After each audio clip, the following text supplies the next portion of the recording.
Have you ever found yourself stuck in a worry loop about things that might never happen? Or maybe you felt overwhelmed by emotions that just won't go away, no matter how hard you try. These moments can leave us feeling helpless, as if our own mind is working against us. But what if you could learn to take control, to truly master your mind instead of letting it master you? Imagine the peace and strength you could gain by unlocking the power within yourself. Think about a small boat in a stormy sea. When the waves toss it around, the boat seems at the mercy of the weather. But the captain who knows how to steer, how to stay calm, can guide the boat safely through the storm. Your mind is like that boat, and mastering it means becoming the calm captain in the center of the chaos. Welcome to Wisdom Woven, where we explore timeless knowledge to help you live a better life. On this channel, we dive deep into ideas and practices that can transform how you think and feel. There are so many views on this channel, but only 0.2% subscribed. So please like, comment, share, and subscribe to our channel. Your support helps us create more valuable content for you. The journey to mastering your mind is not about forcing it to be silent or empty. It's about understanding how it works and learning to guide it wisely. Buddhism offers amazing insights that have helped people for thousands of years. It teaches us that the mind is always changing, and that by paying attention and practicing certain ways of thinking, we can reduce suffering and find true happiness. In this video series, you'll discover simple yet powerful ideas that can change the way you experience life. We will explore how your thoughts shape your reality, why emotions arise, and how to build habits that lead to peace and clarity. This first part is just the beginning, the foundation of a journey that can bring you freedom. So, are you ready to take the first step to master your mind? To learn secrets that can help you overcome stress, fear, and confusion? Stay with us as we unravel the mysteries of the mind and show you how to unlock your inner strength. It's easier than you think, and everyone can do it. Remember, the mind is like a garden. If you plant good seeds and care for them, beautiful flowers will grow. But if left untended, weeds will take over. Mind mastery is about learning to be the gardener of your own thoughts. Thank you for joining Wisdom Woven. Don't forget, like, comment, share, and subscribe. Your journey to mastering your mind starts here. The nature of the mind, understanding its true essence. Let us begin this second step together, like friends walking quietly through a peaceful garden in the morning. You might have heard the word mind many times, but have you stopped and asked, what really is my mind? Is it just thinking? Is it my memories? Is it the part of me that worries, plans, loves, and feels hurt? The mind seems easy to know, but when you look closely, it becomes mysterious, almost like trying to hold water in your hands. It slips away, changing shape constantly. In Buddhism, understanding the nature of your mind is one of the most important things you can do. Why? Because only when you see what your mind is and how it works, can you find true peace. It's like learning how a bicycle works before you ride it. Once you know, it feels smooth and natural. If you don't know, you wobble and fall. Imagine yourself waking up on a normal day. Thoughts start running through your head. What will I eat for breakfast? Will I be late for work? Did I forget to reply to that message? These thoughts come fast, one after another, sometimes overlapping, like birds chirping in a tree. Who is making these thoughts? Are you choosing each one?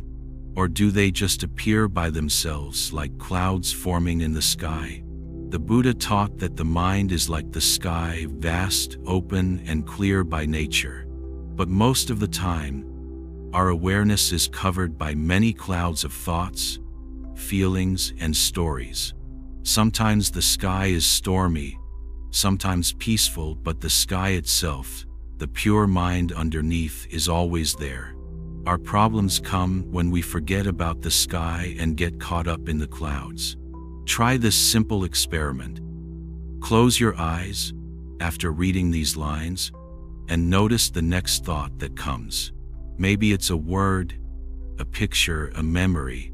Now ask yourself, where did this thought come from? Where does it go after it's gone? You might notice that thoughts come and go on their own. They rise, stay for a moment, and then disappear. And yet, something knows these thoughts are happening. That knowing is your awareness, the pure part of your mind. Even when you are not thinking, your awareness is still there. It is the silent, peaceful space inside you that knows joy, pain, boredom, excitement. That does not judge or get tired. It just knows, like a mirror that reflects whatever comes in front of it. This pure awareness is at the heart of Buddhist teachings about the mind. But if the mind is so open and pure, why do we feel so much stress, sadness, or anger sometimes? That's because our mind is a bit like a monkey in the jungle, always jumping from branch to branch. In Buddhism, this is called the monkey mind. It chases after new things, gets bored quickly, and is easily distracted or upset. The trick is not to fight the monkey, but to understand it. Watch how it moves, what wakes it up, what calms it down. Here's an example. Imagine you want to watch a movie quietly, but there's a radio playing loudly in your room. You can't enjoy the movie until you turn down the radio, right? Similarly, to see the true nature of your mind, you need to notice all the noise, worries, hopes, memories, and gently turn down the volume by paying attention, not by fighting. Buddhist masters often use the image of muddy water. If you stir a pool of muddy water, it becomes clouded and you cannot see the bottom. But if you let it sit quietly, the mud settles and the water becomes clear. Your mind is the same. If you keep thinking, judging, or reacting all the time, your mind stays cloudy. But if you learn how to sit quietly and watch, the busy thoughts settle, and suddenly you can see clearly inside yourself. You may ask, isn't thinking important? I have to solve problems, plan, and make decisions. Yes, thinking is useful. The problem arises when we become lost in our thoughts, when they control us instead of the other way around. Mind mastery is not about stopping your thoughts completely, but learning how to use thinking wisely and not let it control your life. Feelings work the same way. Sometimes happiness fills your heart for no clear reason. Other times, sadness or worry takes over. These feelings, too, are like visitors. They come, they stay for a while, and then they leave. But your awareness, the true nature of your mind, is always there, steady and unchanged. Finding happiness doesn't mean you'll never feel sad or angry again. It means you'll know how to let those feelings come and go without being swept away by them like a stick in a river. Buddhism teaches that if you watch your thoughts and feelings with gentle curiosity, you begin to see that they are always changing. There is no single self in your mind that is always the same. Thoughts, moods, and even the idea of I come and go. This can sound strange or scary at first, but actually it brings great peace. When you realize you are not your angry thoughts, not your worries, and even not your proudest moments, you discover a freedom. You don't have to hold on so tightly anymore. In ancient times, Buddhist teachers described the mind as a candle flame. A flame looks solid, but if you watch it, you see it's always moving, always changing. Two moments of the flame are never exactly the same, even though you call it a single flame. The mind, too, is a process, not a fixed thing. This is why, in Buddhism, training the mind is about meeting each moment with openness and kindness. When you learn to watch your thoughts and feelings as they come and go, you start to realize that you can choose which ones to follow and which to let go. It's a bit like being in a busy train station. You don't have to get on every train that passes by. You can decide to just watch them go. So, how do you begin to understand your true mind? Start with simple awareness. Right now, notice your breath coming in and out.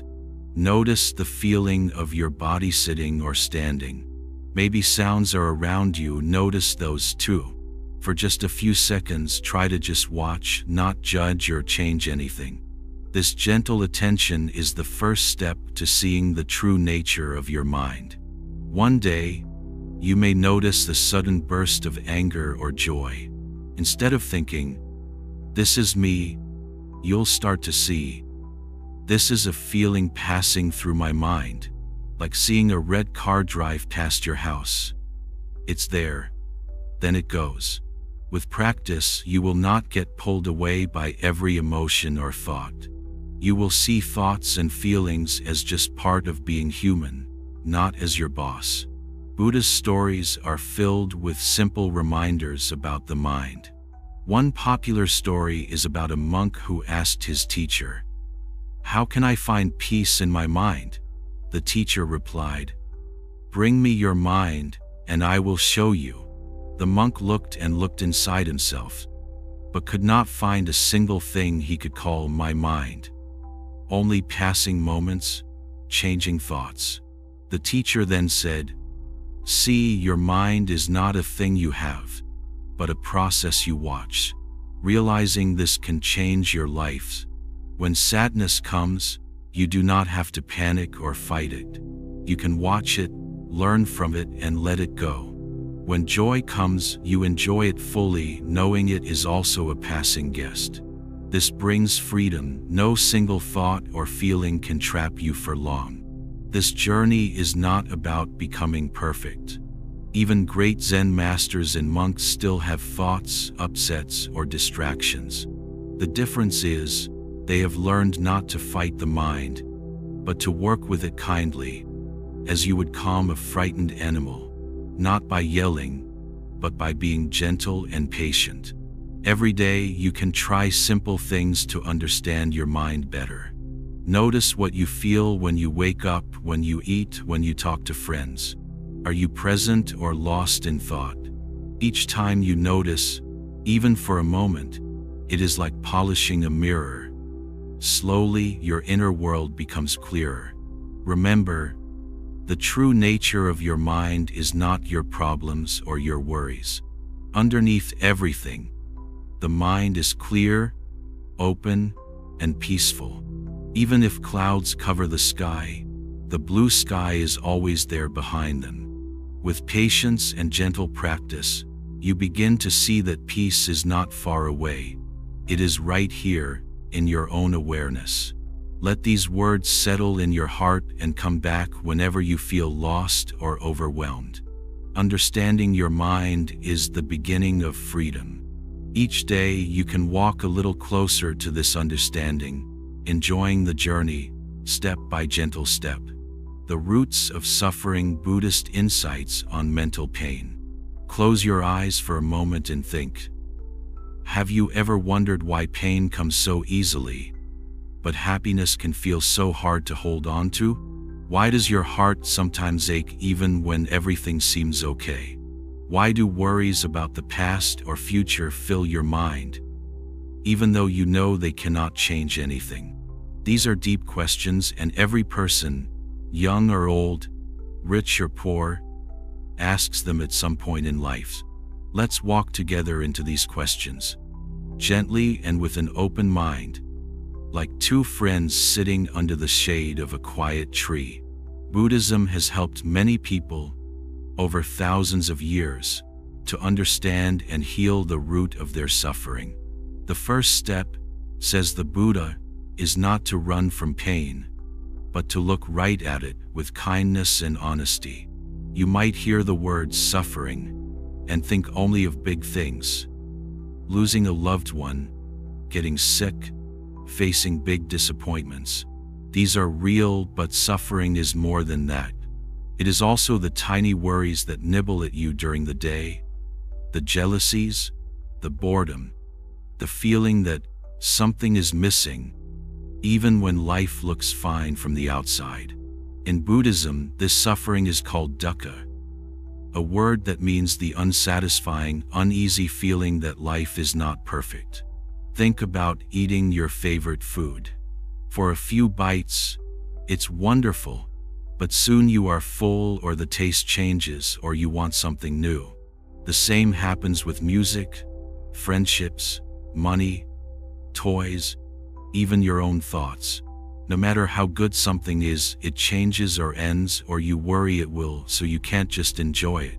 This constant dissatisfaction is the suffering Buddhism talks about. What causes this pain? The Buddha looked deeply and found three big roots, like tangled roots of a wild plant. 1. Craving, wanting. 2. Aversion, pushing away. 3. Ignorance, not seeing clearly. Let's explore these in simple, everyday language. Craving is the feeling of always wishing for something more. If only I had a better job, I would be happy. If only my friends liked me more. If I get that new phone, then I will feel complete. This if only never ends, does it? As soon as one wish is satisfied, a new one arises. It's like being thirsty and drinking salty water. The more you drink, the thirstier you get. Aversion is the habit of pushing away what you don't like. Maybe you get angry when things don't go your way, or worry when you face uncomfortable feelings. Avoiding pain is human, but if you always run from it, it grows bigger in the background. It's like hiding a mess under the rug. Eventually you trip over it. Ignorance is simply not knowing how things really work. Have you ever assumed something about a person and later realized you were wrong? Or blamed yourself for a mistake, only to see later it helped you learn? Most suffering comes when we don't see life clearly. Imagine you're walking through a forest and something touches your foot. It feels like a snake. You panic, your heart races. But then you look closely and see it's a stick. The suffering was real, but the cause was a misunderstanding. In the same way, many of our pains come not from what is happening, but from what we think is happening. The Buddha's great gift was not magic words that make all pain go away, but wisdom, the ability to see what's really happening in our own mind and heart. He taught that suffering is a part of life, but we can understand and reduce it, even heal it at its root. How do you do this? By noticing suffering, understanding where it comes from, and gently changing the way you react to it. Let's look at a common example. Imagine you post a picture on social media, hoping for likes and comments. Each time your phone buzzes, you feel a little excitement. But what happens if nobody reacts? Or if someone says something unkind? Suddenly, your mind is not peaceful. It is restless, worried, maybe sad or angry. That's craving and aversion at work. Craving for praise, pushing away criticism. The suffering comes not from the phone, but from how the mind grabs and pushes. The Buddha invites you to notice this pattern in small things each day. Did you get upset when someone disagreed with you? Did you feel let down when plans changed? Where is that feeling in your body? Is it tightness in your chest, a hot face, a stomach ache? Notice not only the story in your head, but also how it feels in your body. Sometimes simply naming and feeling the pain softens it. It's helpful to remember suffering is not a punishment. It's not something bad that only happens to you. In Buddhism, suffering is like rain. It falls on everyone, sometimes gently, sometimes like a storm, but everyone gets wet. You cannot. Buddhist teachings give us simple practices to help. The first step is curiosity. When you feel unhappy or stuck, instead of blaming yourself for others, ask, what is happening right now? Maybe there is a wish you cannot get, or a feeling you won't let yourself feel. Bring gentle attention to it. If you look closely enough, you'll see that pain always moves and changes. Even the hardest feeling, if you sit with it like a kind friend, fades with time. Sometimes a softening happens. It's like holding a tight fist for a long time, and then, slowly, letting it open. Another practice is realizing you are not alone in suffering. Everyone feels pain. If you walk into a crowded room, remember, every person has hopes and secret worries. This brings compassion. When you are kind to your own pain, you can be kinder to others. You might wonder, if craving and aversion cause suffering, should I stop wanting anything? Should I stop caring? The Buddha's answer is gentle. It is not wrong to wish for good things or dislike pain. The trick is not to grab too tightly or push too hard. Enjoy and appreciate what you have, but let go when it passes. Notice and face what hurts, but let it move through you, like waves in the water. Some days will feel easy, others hard. The mind may complain, compare, worry, or hope. That is human. What matters is that you don't give up. Like planting a seed for a tree, you may not see big changes right away. But with steady care, peace and understanding will grow in your life. Long ago, the Buddha told a story. He said life is like getting shot by two arrows. The first arrow is the pain that happens. Sickness, loss, failure. The second arrow is the one you shoot yourself. The anger, guilt, blaming, or self-pity about the pain. The first arrow is sometimes unavoidable, but the second is optional. When you learn to see and not add more suffering, you become strong, calm, and wise. Think of your mind as a gentle animal. If you beat it or starve it, it grows wild and scared. But if you care for it, feed it calmly, treat it with patience, it will relax and trust you. Buddhism is filled with reminders that suffering is not punishment and happiness is not a reward. Both are just results, like a garden giving flowers or weeds depending on what you plant and how you care for it. The mind is the same. Plant gentle, wise thoughts, notice suffering, and it will slowly become easier and lighter inside. Remember, whenever pain comes, it is not forever. Watch it, learn from it, and stay gentle with yourselves. In every moment, even inside pain, there can be peace. This is the root of suffering and the gentle hope that Buddhism offers. You can understand your pain, care for it, and find freedom even in the middle of storms. Keep walking gently, step by step, with patience and compassion. The journey continues.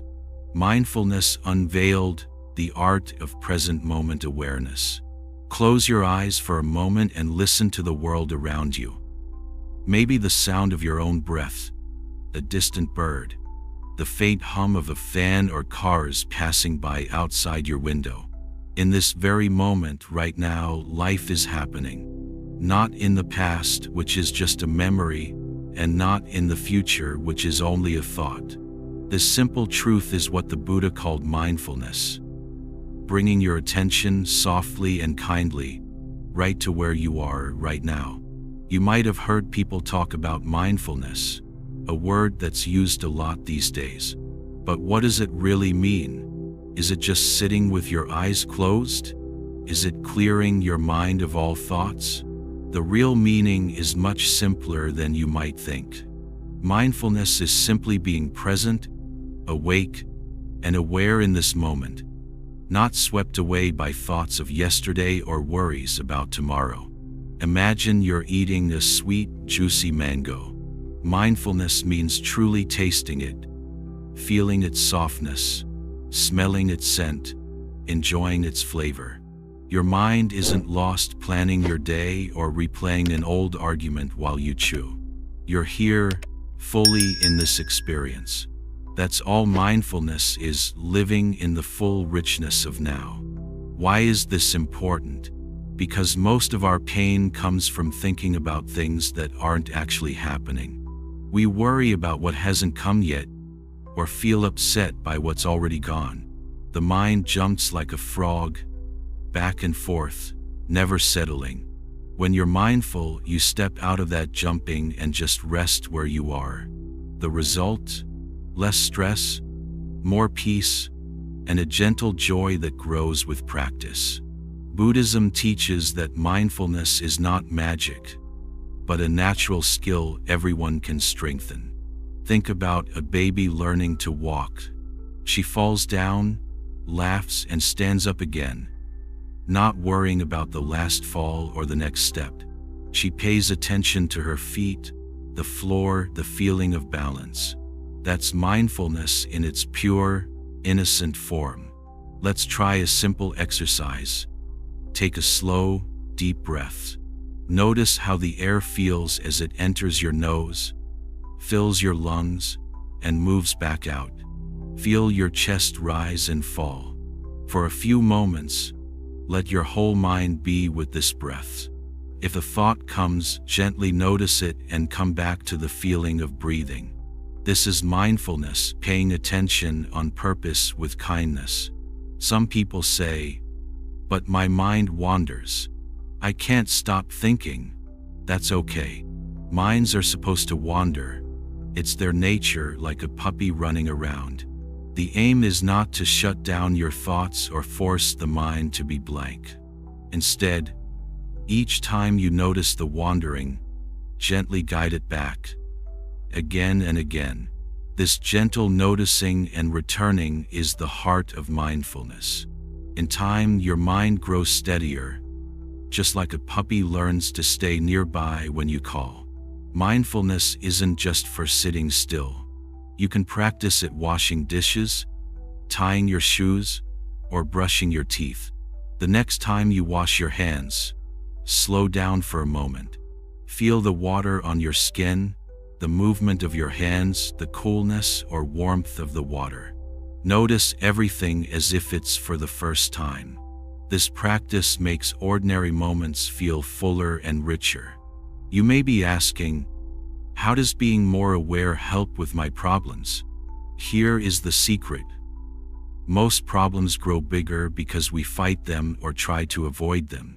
Mindfulness lets you see things clearly, without running away or getting lost in stories. When you are aware, you notice a worry as just a thought, not the truth. When sadness comes, you notice the feeling in your body, but don't get pulled under. This gentle space gives you room to choose your response instead of just reacting. Imagine your mind as a clear lake. When the water is still, you can see the pebbles and fish at the bottom. But if you throw stones in, or stir it with a stick, the water gets cloudy. Mindfulness is like letting the water settle. Thoughts and feelings become clearer, and wisdom begins to shine through. Many people think you need special skills or long hours of meditation to be mindful. In truth, it starts with very simple steps. And notice what you are doing while you are doing it. If your mind wanders, gently bring it back. But be kind to yourself.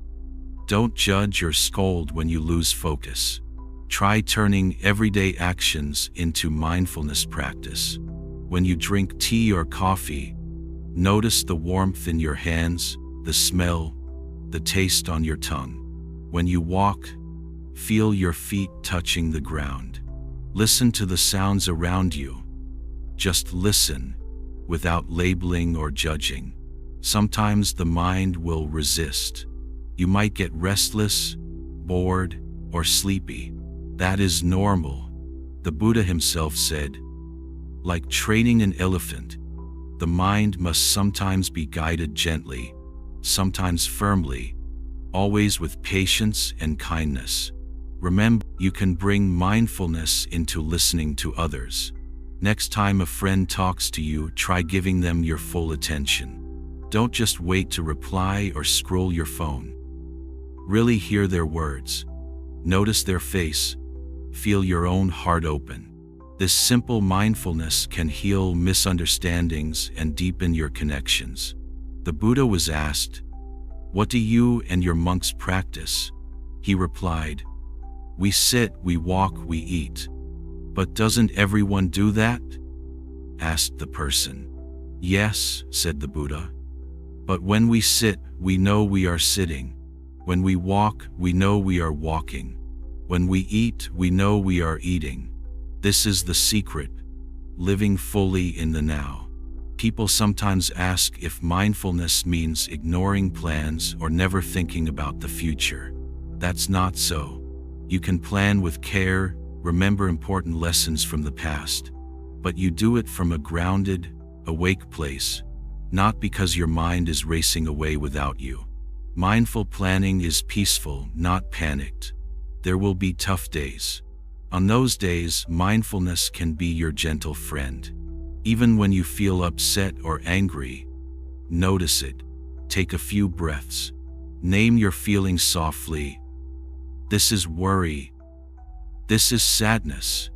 Let yourself feel it, but also see, this is only a passing cloud. No feeling lasts forever. If you practice mindfulness even for a little bit each day, you may notice small changes. Maybe you feel calmer in traffic. Maybe you notice the beauty of a bird outside, or taste your food more fully. Maybe your worries soften a bit sooner, or you find it easier to forgive a mistake. Each of these is a small flower blooming in your inner garden. Children are naturally mindful. They notice the small ant on the step, become absorbed in making sandcastles, laugh and cry with their whole heart. Adults can relearn this, not by becoming childish, but by returning to that open, curious, fresh way of being. Don't be discouraged if mindfulness feels hard some days. It is normal. Think of it as planting seeds. Some will sprout today, some later. Trust the process and let yourself grow at your own pace. There's no rush. The present moment is always here, patiently waiting for you. You are not doing mindfulness for anyone, not to impress, not to win a prize, not to become perfect. You do it to meet your own life just as it is, to discover the gentle treasure of being simply alive and aware. A final story. A student asked a master, "What is enlightenment?" The master replied, "When hungry, eat. When tired, rest." The student was puzzled. "Doesn't everyone do that?" "No," said the master.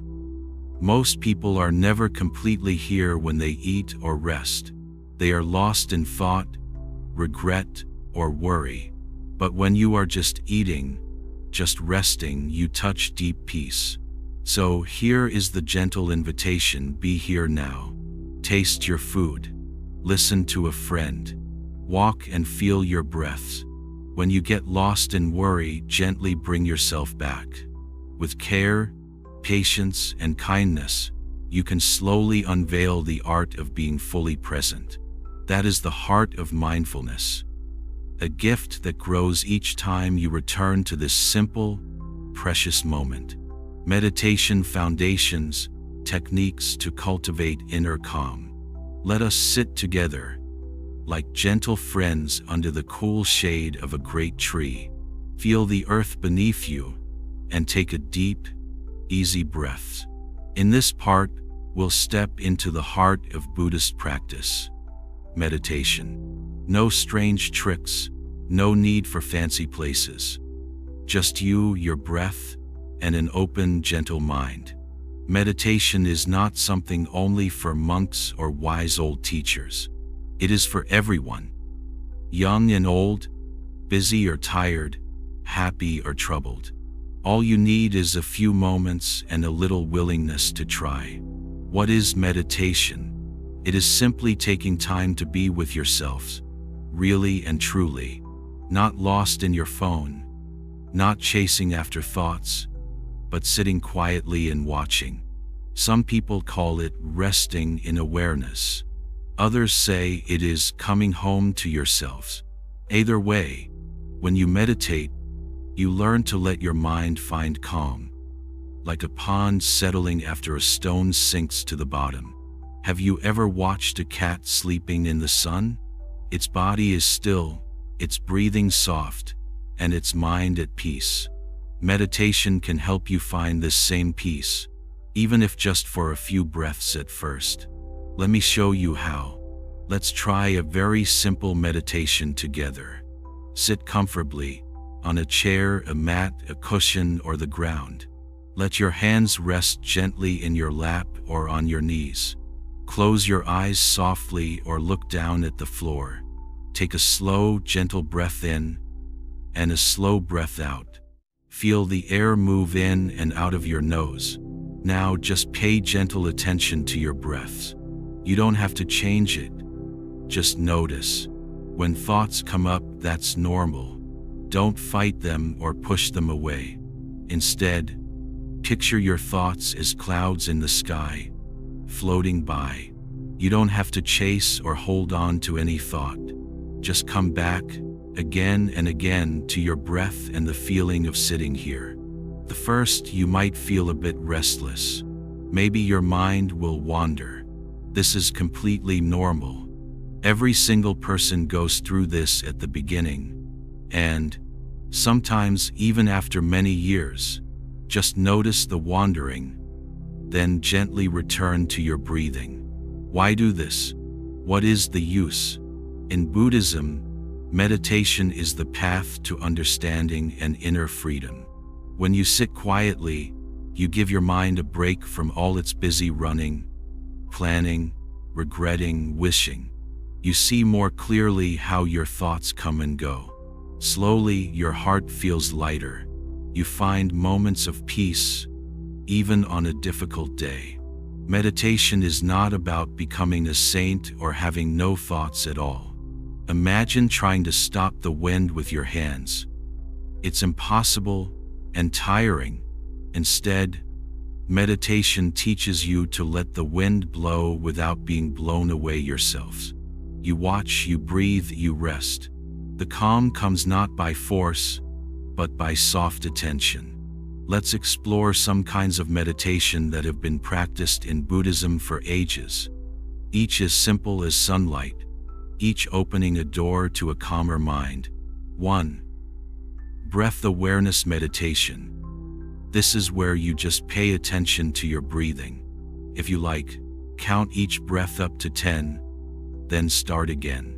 When your mind drifts, gently come back. 2. Body scan meditation. Here, you move your awareness slowly from your head to your toes. Notice any tightness in your forehead. Relax your shoulders. Fill your belly with air.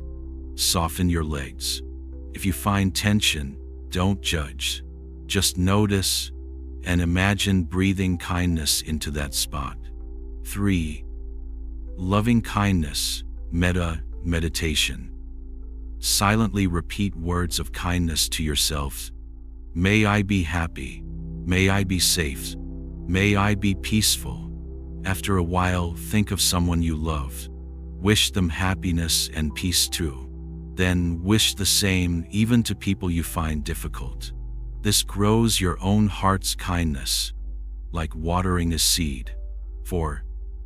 Walking meditation. Not all meditation needs to be sitting.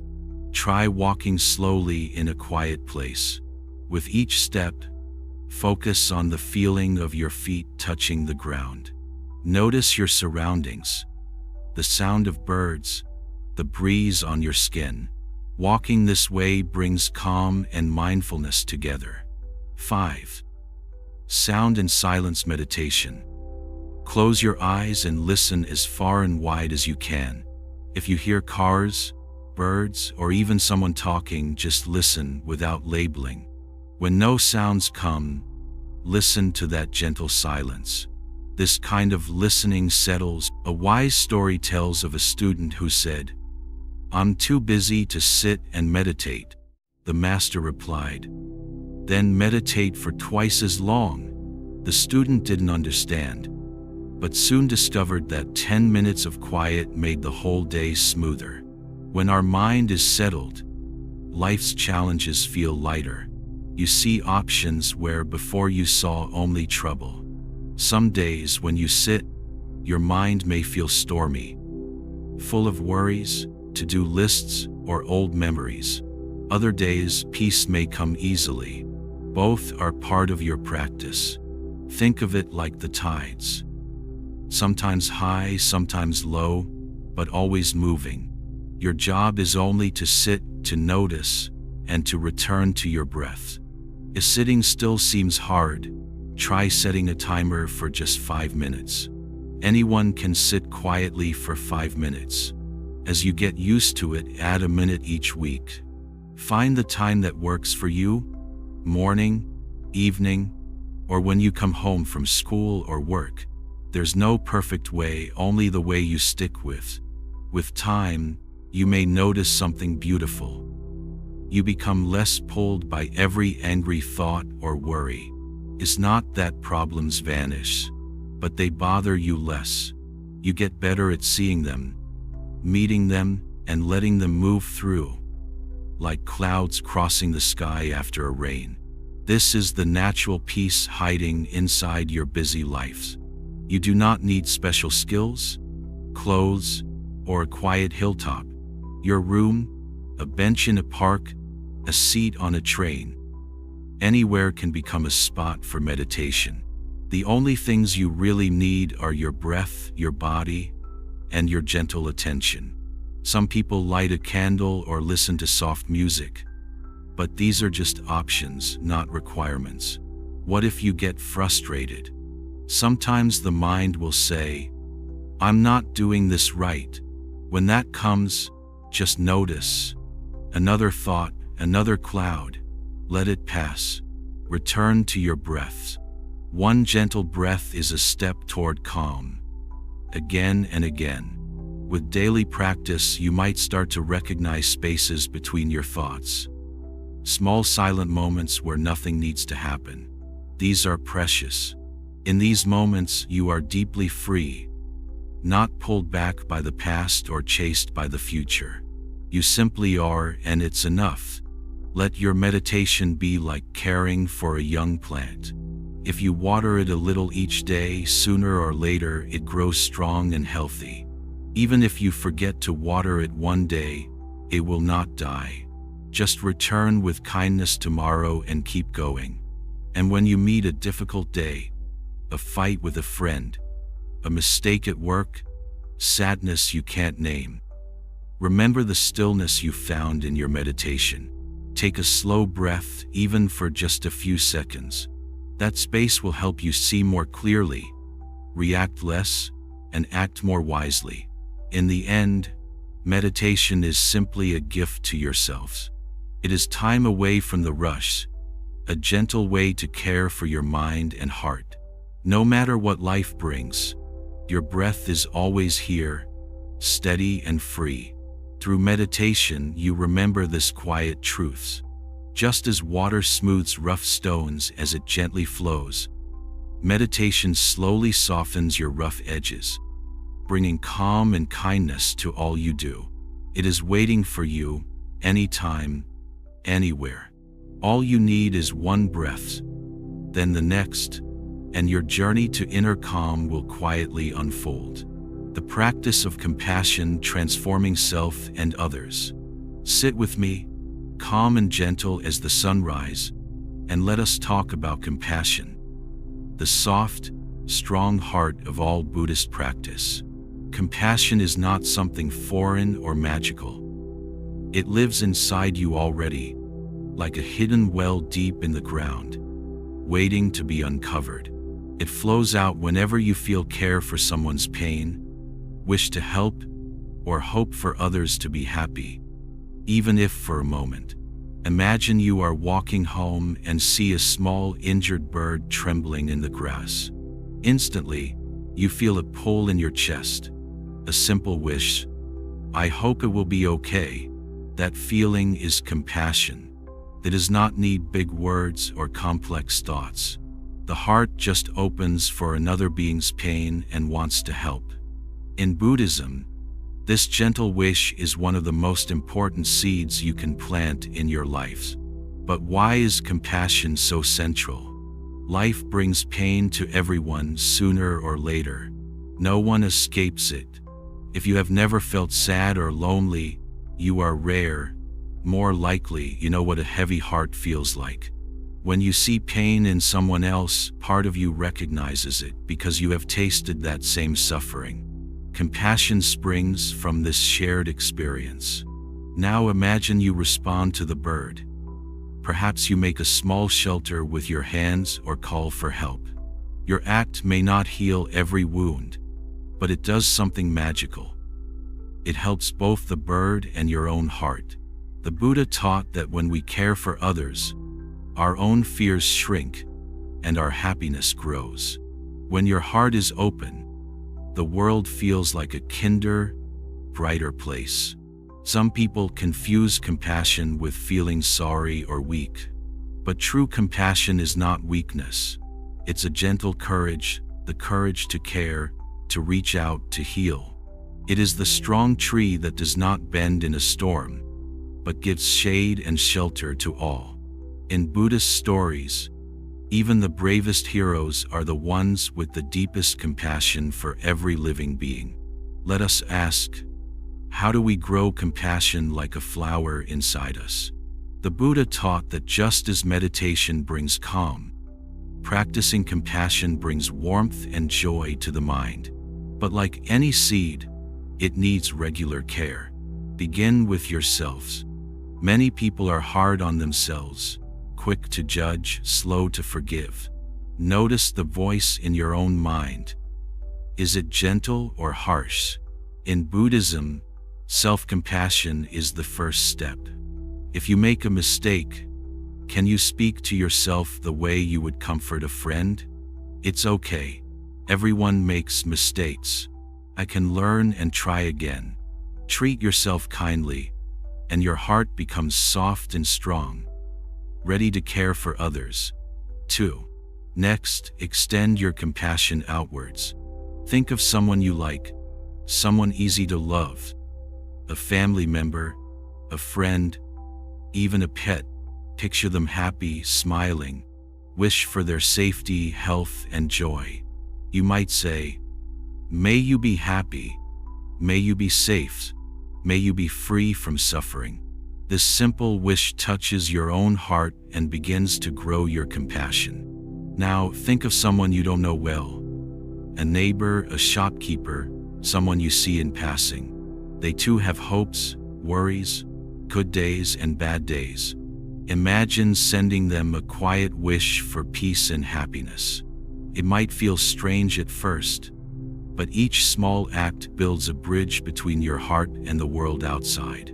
With practice, you can try the hardest step. Compassion for difficult people, those who annoy you or who you feel have wronged you. This does not mean you must agree with them or excuse their actions. It means seeing their pain, their confusion, their own struggles. Everyone is fighting some battle. When you wish them well, even in your heart, you become free from anger and hatred. Your mind feels lighter, stronger, more at peace. Let's practice together right now. A classic Buddhist compassion meditation. 1. Sit quietly and close your eyes. 2. Take a few slow, gentle breaths. Feel your feet on the ground. 3. Picture yourself as you are right now. Silently wish, "May I be happy. May I be safe. May I be peaceful." 4. Bring to mind someone you love. Wish, "May you be happy. May you be safe. May you be peaceful." 5. Next, picture someone neutral. Wish for their happiness and peace. 6. Finally, gently think of someone you struggle with. Wish, may you be happy, may you be safe. Practice small acts of kindness each day. Listen to a friend. Offer a kind word to a stranger. Smile more, not for reward, but as a gift to the world. When someone nearby is upset, try this. Silently wish them well, rather than getting annoyed. Notice how your mood and the space around you gently shift. True compassion, the Buddha says, is without limits. It includes all beings, people, animals, even those you will never meet. Sometimes, when the world seems hard or cruel, this wide, open-hearted compassion is a powerful response. It is a bright flame, never ending, warming your life and radiating out to touch everyone. You may wonder, if I am too open-hearted, won't people take advantage of me? Compassion is not letting others hurt you. It is kindness even while protecting yourself and setting wise boundaries. You can say no with a soft voice and a gentle heart. Caring for yourself makes it possible to truly care for others. Buddhism teaches that practicing compassion changes the mind itself. Over time, your anger and jealousy shrink. You find it easier to forgive and reconnect. Even tough moments feel lighter, because your heart knows how to stay open. You become, quietly, a light for others, sometimes without even knowing it. Children are often naturally compassionate. They run to comfort a friend. They cry when they see pain. Adults can rediscover this. Whenever you notice someone suffering, ask, what if that were me or someone I love? Let that question open your heart softly. If someday you feel alone or unloved, remember this. The compassionate wish you offer to others is also yours. Just as you wish others peace, happiness, and safety, you too deserve these gifts. This soft, caring intention is a form of self-healing. To sum up, compassion is much more than feeling sorry or quietly wishing. It is active, reaching out, listening, forgiving, and including others as part of your own life. The more you practice, the more your own heart heals. The inner walls that keep you separate gently fall. In every difficult moment, try this. Breathe in the pain, yours or another's. Breathe out a wish for peace. You do not need fancy words or long prayers. Just a simple, honest wish. May all be free from suffering. Changes everything. So grow compassion like a gentle plant. Give it sunlight through your thoughts and actions. Water it with daily practice. Protect its growth with patience. In time, you will see your heart becoming more open, your life more joyful, and your connection to others deeper and more real. On this journey, remember, the gentle heart is also the strong heart. True compassion transforms the world. One person, one act, one quiet wish at a time. Impermanence, embracing change for mental resilience. Let's sit together, quietly, as sunlight changes through the window or as the breeze shifts outside your door.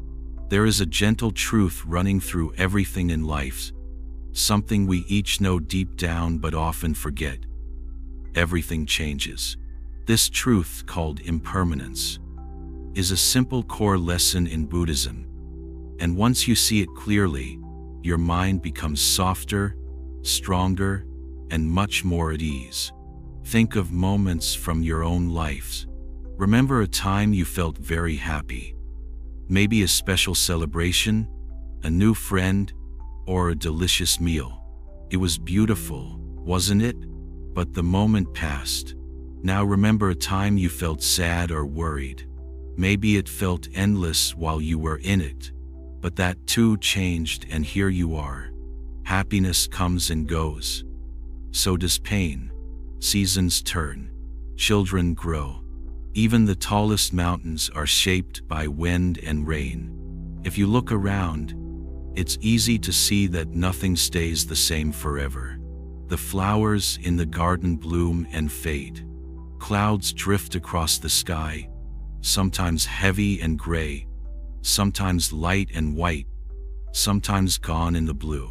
Food gets cold or melts, friendships shift, and even our own thoughts and feelings drift like leaves on water. This is the nature of life.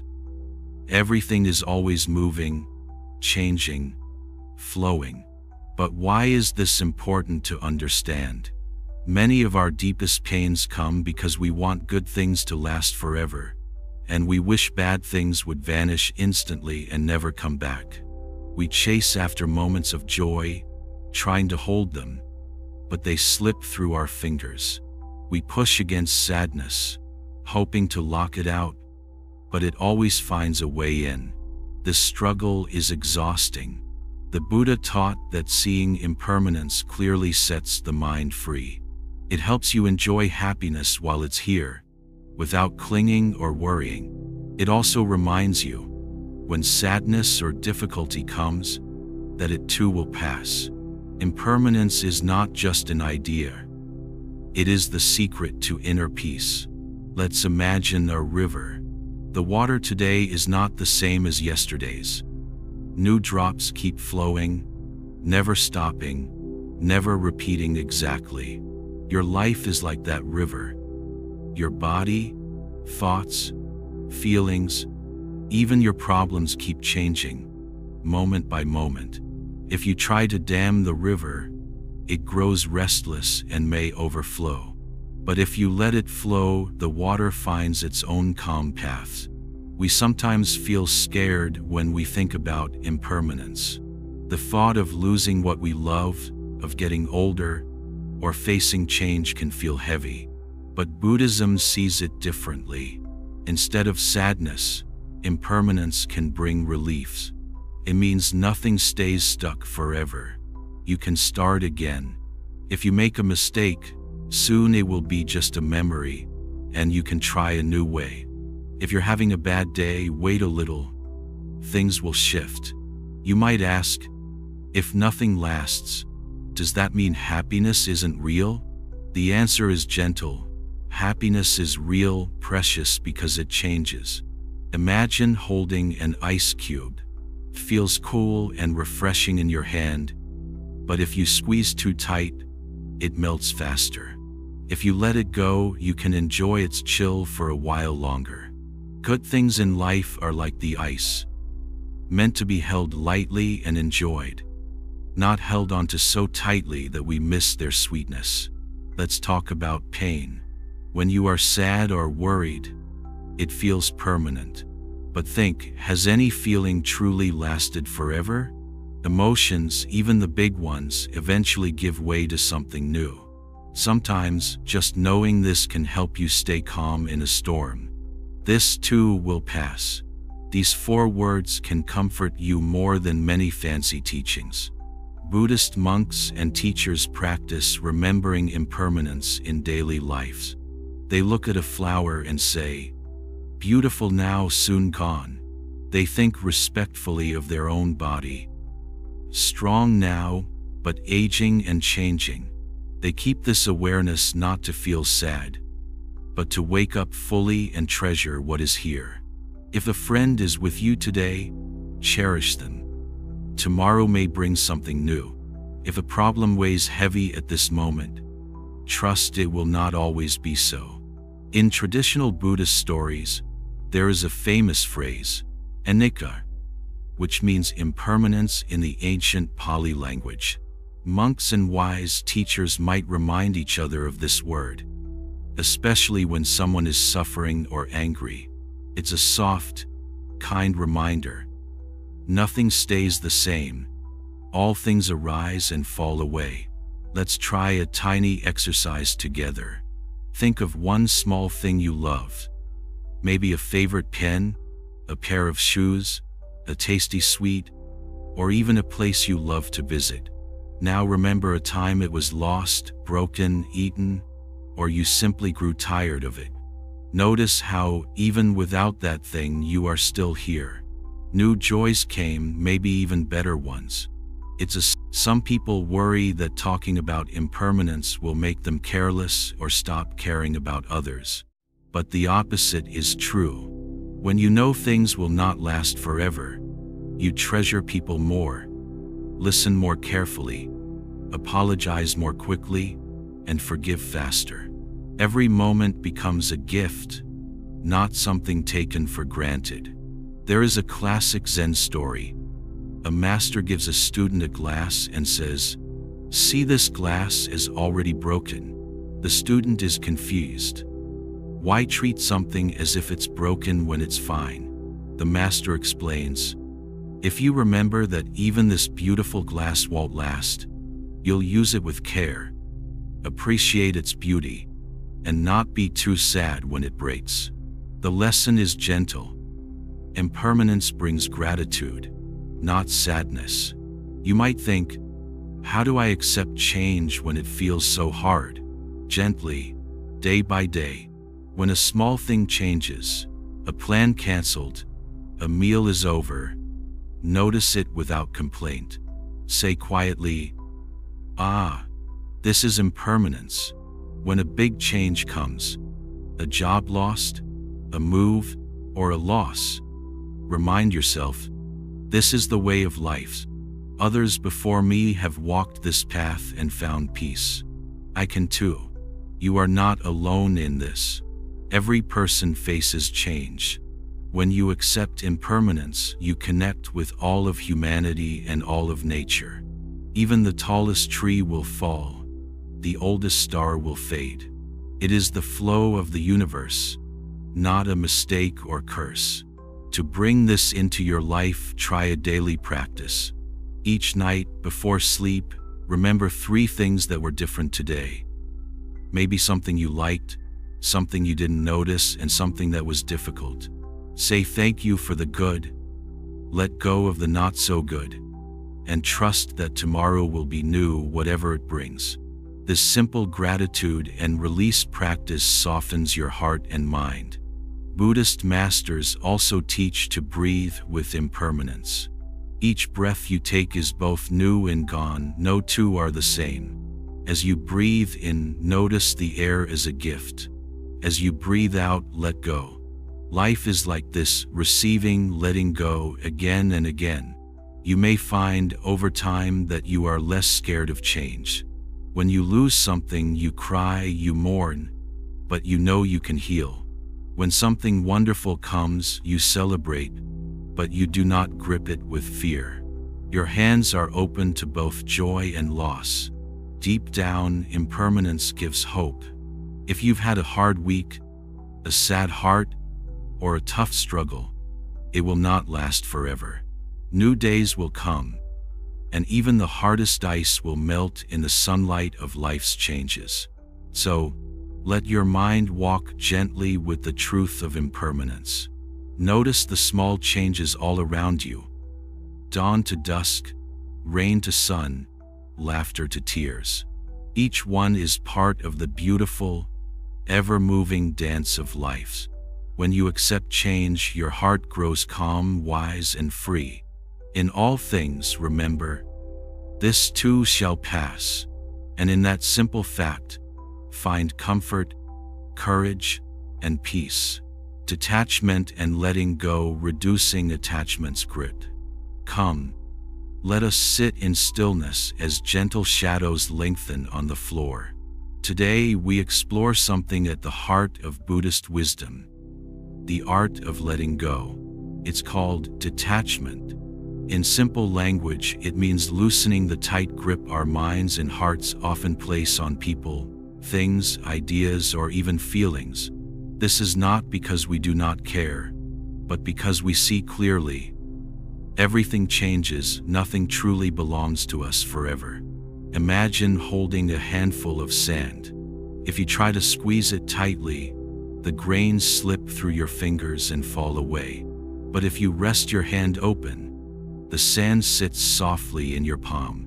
Attachment is like that squeeze. Letting go is the open hand. Let's begin with a story. Once, a traveler walked through a forest carrying a heavy load. With each step, his bag felt heavier. A wise person saw this and asked, "Why don't you rest and put down your bag for a while?"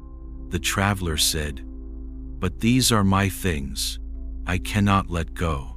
The wise one replied, "But the more you carry, the less you can enjoy the walk or notice the flowers." This simple story is a mirror for our own minds. We carry thoughts, memories, grudges, fears, and the load grows heavy. Why are we so attached? From the time we are little, we are taught that certain things will make us happy. A favorite toy, praise from a friend, success at school or work. We grow up grasping for these things, fearing their loss. Deep inside, everyone wants to feel safe, valued, and loved. There is nothing wrong with wanting happiness, but trouble comes when we believe it only comes from holding tight to what we have, or chasing after what we do not have. Attachment isn't just to objects. It can be to people craving their love or approval. It's in clinging to beliefs, needing to be right or to have things go our way. It even shows up in how we view ourselves, clinging to pride, or to how others see us. Even our worries and regrets become things we can't let go of. Buddhism teaches that the root of much suffering is this craving and grasping. We want to hold what we love, avoid what we hate, and have things stay just as we wish. But when life changes, as it always does, our hands close tighter and our hearts feel heavier. Letting go does not mean pushing things away or pretending not to care. True detachment is the gentle wisdom of knowing that nothing lasts forever and being at peace with that truth. It is the art of loving openly but not grasping, enjoying without fearing the end, and meeting each moment as it comes, then allowing it to pass. Here is a simple practice to understand detachment. Think of something you enjoy, a fruit, a favorite song, a quiet walk. When you experience it, enjoy it fully. But when it is done, let it go without regret. Notice how your mind tries to hold onto the pleasure, or wishes it could have lasted longer. Smile gently. Say to yourself, "That was wonderful. Now it's gone. I am okay." And next, think of something you dislike. A harsh word, a mistake, a sad memory. Notice how your mind revisits it, holding on to the pain. Gently tell yourself, that too is just a passing cloud. It does not need to stay. Sometimes you may fear that if you let go, you will lose what makes you happy. In truth, detachment allows you to enjoy things more deeply, because you no longer fear their loss so much. It is like listening to music. If you worry about the song ending, you cannot enjoy the melody.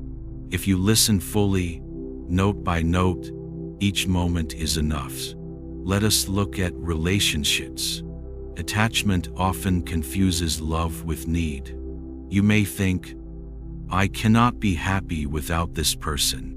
But true love is the wish for the other to be happy, even if that means changing, growing, or even sometimes being apart. Loving someone is like caring for a bird. If you hold it too tightly, you hurt it. If you hold it with open hands, it may fly to your shoulder by its own choice. What about letting go of anger or old hurts? This may feel even harder. Sometimes it feels like if you forgive, you approve of what happened. But letting go is not forgetting. It is simply freeing your own mind from carrying the pain. Imagine anger as a hot coal in your fist. The more you squeeze it, the more you burn yourself. Setting it down is freeing your own hand. The Buddha taught, "You only lose what you cling to." By loosening your grip, you make space inside for peace and joy. Change is a part of everything. Feelings rise and fall, people come and go, ideas shift and grow. When you see everything as passing clouds, nothing can stick and hurt for long. You may find, as you practice, a gentle joy growing inside. The freedom not to be tied down by everything that happens. The lightness of moving through life like a leaf on the wind. At times, loss may still hurt, and that is human. At other times, you will find you can let go more easily, laugh more freely, and love without fear. Detachment is not coldness. It is warmth without fear. A flower shares its scent with all, then fades without protest. The sun gives its light each day, then sets without regret. When you see the world this way, your heart is open to everything, heavy with nothing. The world is full of lessons in letting go. Watch a tree in autumn. Its leaves change color and fall gracefully to the earth. It lets them go, trusting that new leaves will come in spring. In your own life, big and small things will change. As you learn to release them one by one, you discover a deeper peace. In summary, detachment is not giving up on life. It is being fully alive in each moment, embracing both arrival and departure.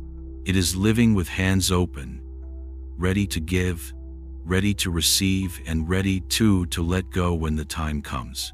This is the gentle art of freedom. Let every moment come and go, and find yourself calm, grounded, and at peace in the middle of it all. Wisdom and insight, seeing reality as it is. Let us settle in together, quiet as the dawn, and talk about something the Buddha called prajna, wisdom. This is not the wisdom of knowing many facts or being clever in arguments. It is the gentle, deep seeing of things as they truly are, beyond all stories and illusions. In Buddhism, it is said that wisdom is like a lamp in the darkness. It brings light to the world inside and outside of us, allowing us to walk safely and calmly, instead of stumbling in fear. Think for a moment about looking into a clear pond. If the water is muddy, you cannot see the bottom. If the water is calm and clear, you can see the stones and maybe even the fish swimming near the floor. The mind is like that pond. When it is stirred by fears, wishes, and old habits, we cannot see truth. When it grows calm and clear through understanding, true wisdom appears. But what does it mean to see reality as it is? Most of the time, our minds are busy. We misunderstand people, see things only from our point of view, assume things that often are not true. Think of a friend not calling you for a while. You might think, they must be angry with me, or I must have done something wrong, but maybe they were simply busy or having their own hard time. True wisdom gently asks, is this story in my mind really true? And is patient enough to look again and again. Wisdom is the habit of questioning gently, not just accepting the first answer our habit mind gives us. In Buddhist tradition, the Buddha taught 3 kinds of wisdom. 1. Wisdom from hearing or reading, like listening closely to a wise teacher, reading a good book, or learning from others' stories. 2. Wisdom from thinking, quietly reflecting on what you've heard or read, chewing it over in your heart and mind. 3.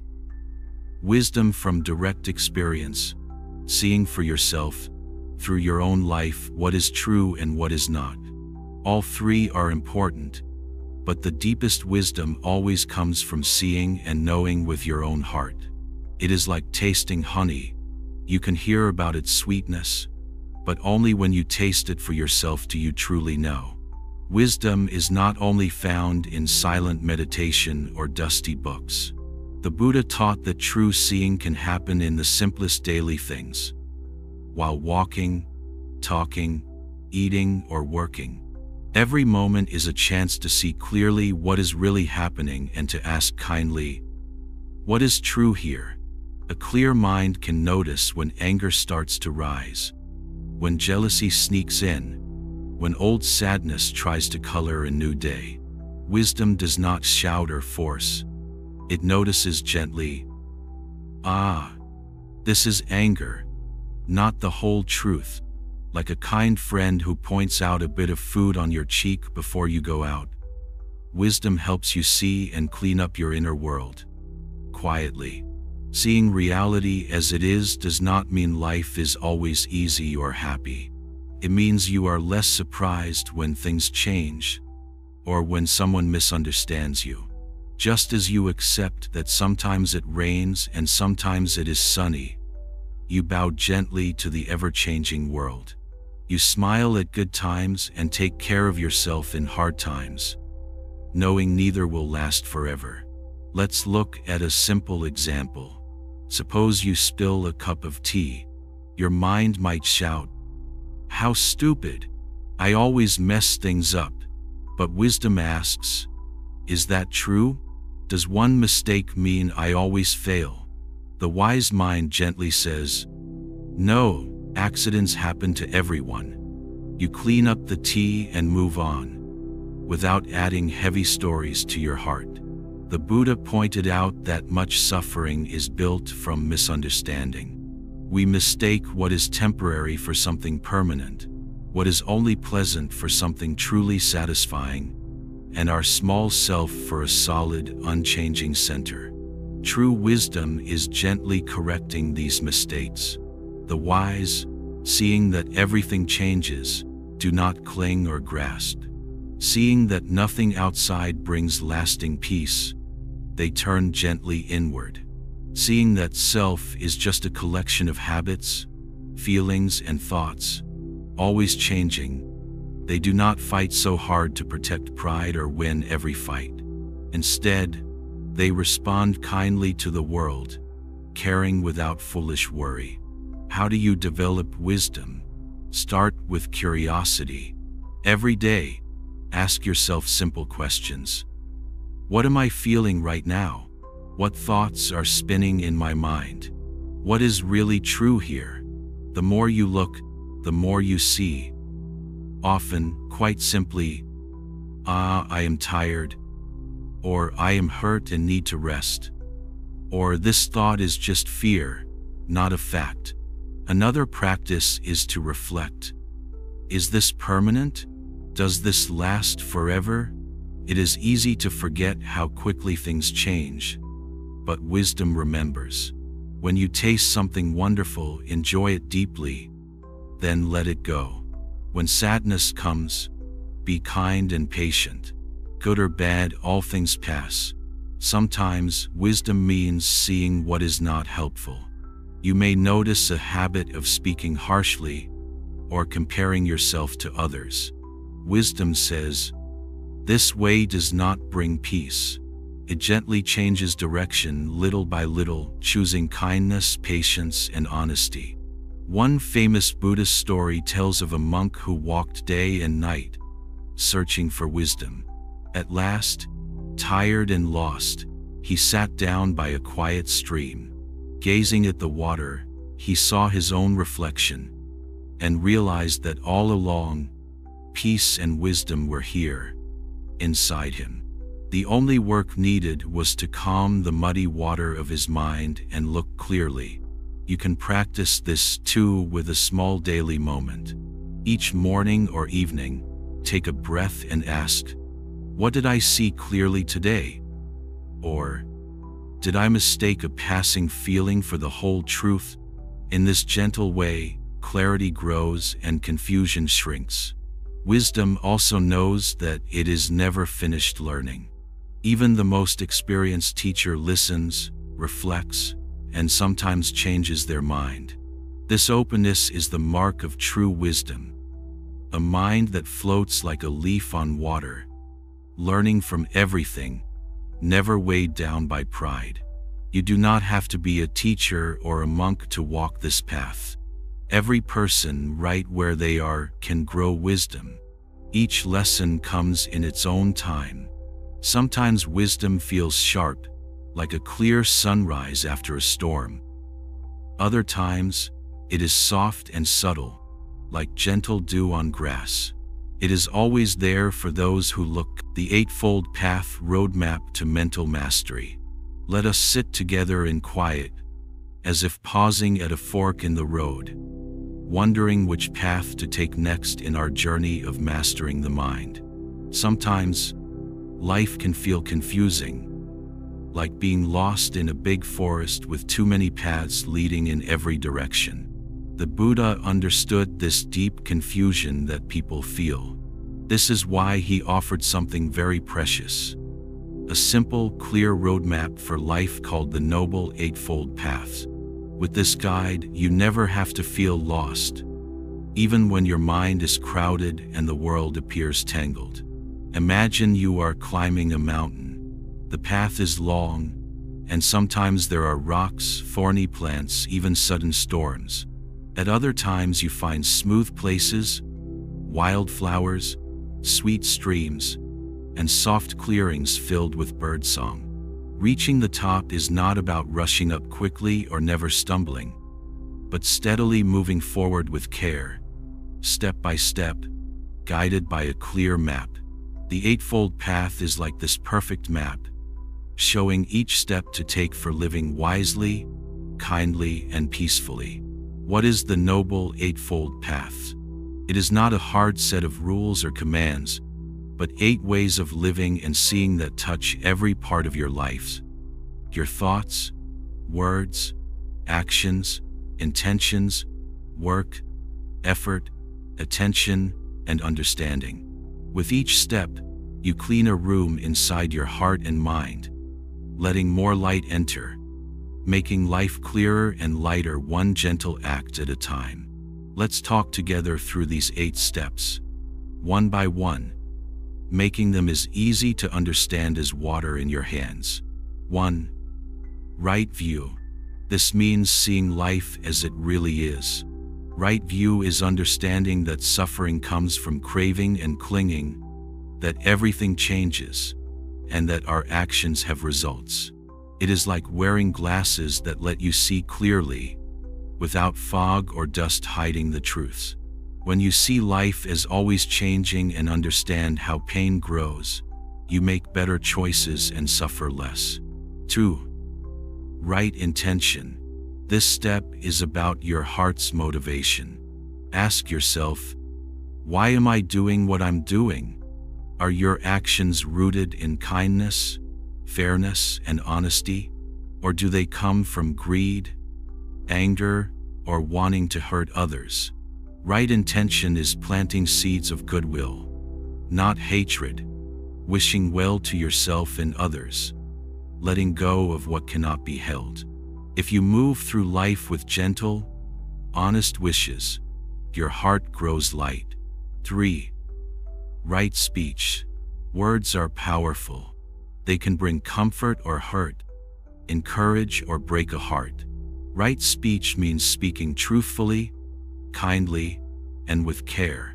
It means not gossiping, not lying, not using words to harm.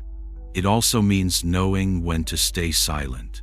Sometimes the wisest speech is a quiet smile or simply listening. Think before you speak. Is this true? Is it needed? Is it kind? 4. Right action. This is how you act in the world.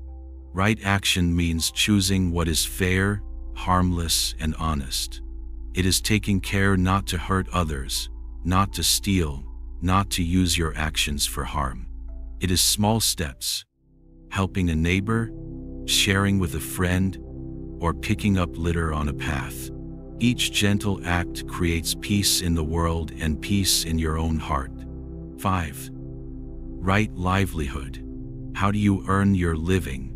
This part of the path means doing work that is honest, helpful, and does not harm people or other living beings.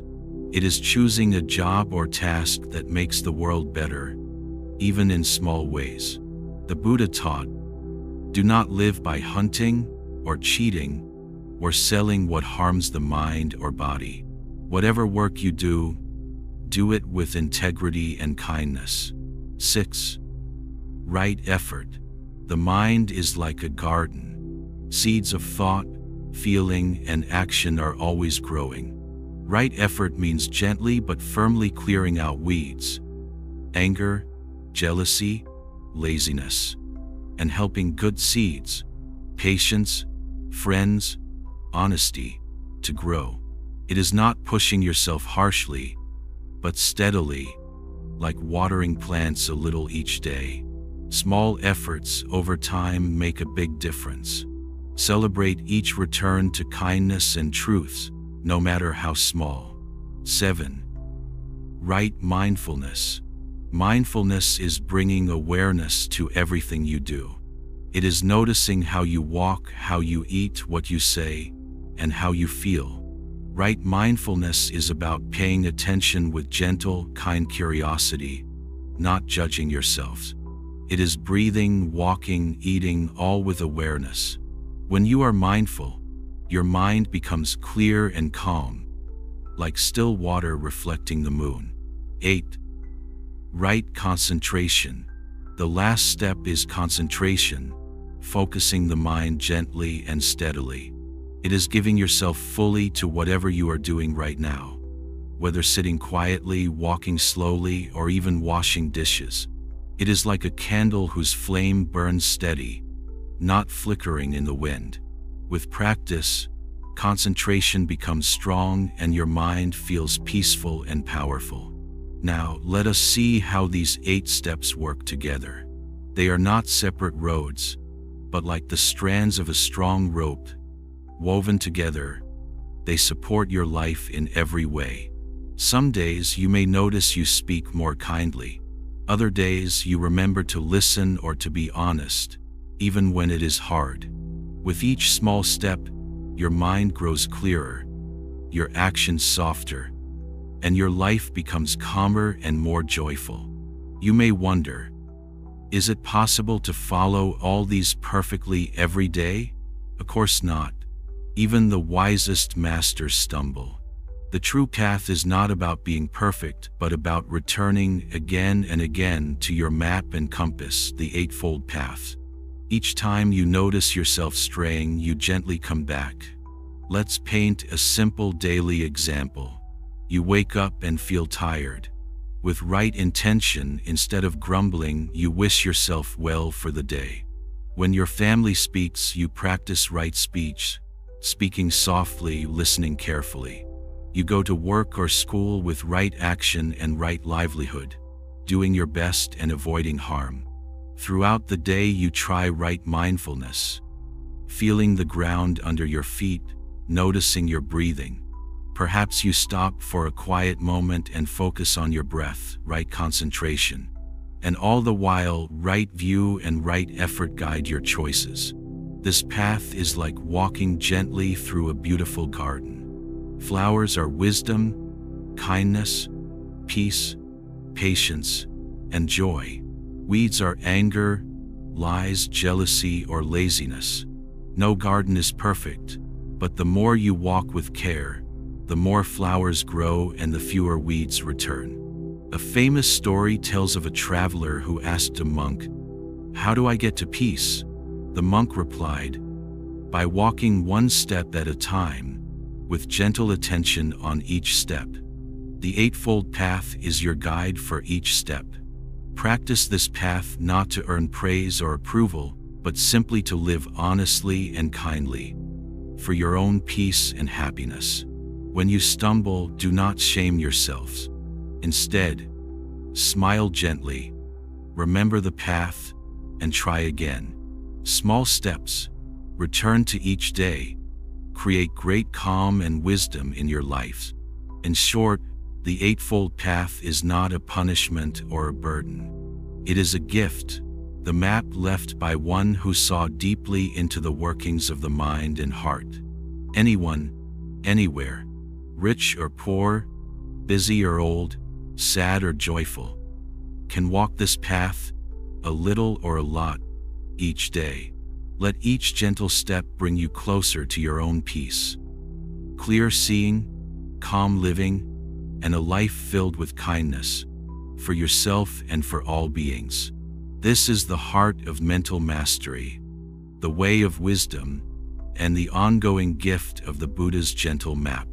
Negative thoughts are not the enemy. They are signals from the mind. Sometimes they warn of real danger or point out something to care for, but often they are old habits left from fear, pain, or misunderstanding. Imagine if, as a child, you burned your hand on a stove. For a long time, your mind would be careful around stoves, sometimes too careful, warning you even when there is no real danger. Our minds do this not just with fire, but with feelings, failures, and fears. The Buddha explained that negative thinking is natural, but we do not have to obey or believe every thought. In Buddhist psychology, there is a gentle word for habits of mind, sankhara. Sankharas are like grooves in a dirt road, made deeper with every passing thought or reaction. But just as rain slowly washes out the old grooves, new habits of thought can be built with time and care. Let's look at some simple ways Buddhist wisdom helps with negative thinking. 1. Seeing with awareness, mindfulness. When a negative thought comes, notice it as if you were an observer. Imagine you are watching a leaf float down a stream, or hearing a train pass in the distance. You say quietly, "This is a moment of worry," or "Here is anger," instead of "I am angry" or "I am a worrier." The first step toward change is simply seeing without judging. Awareness does not fight thoughts.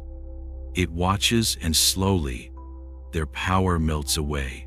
2. Labeling and naming. Give thoughts gentle names.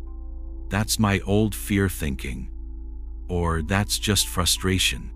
Sometimes, saying it out loud makes you smile.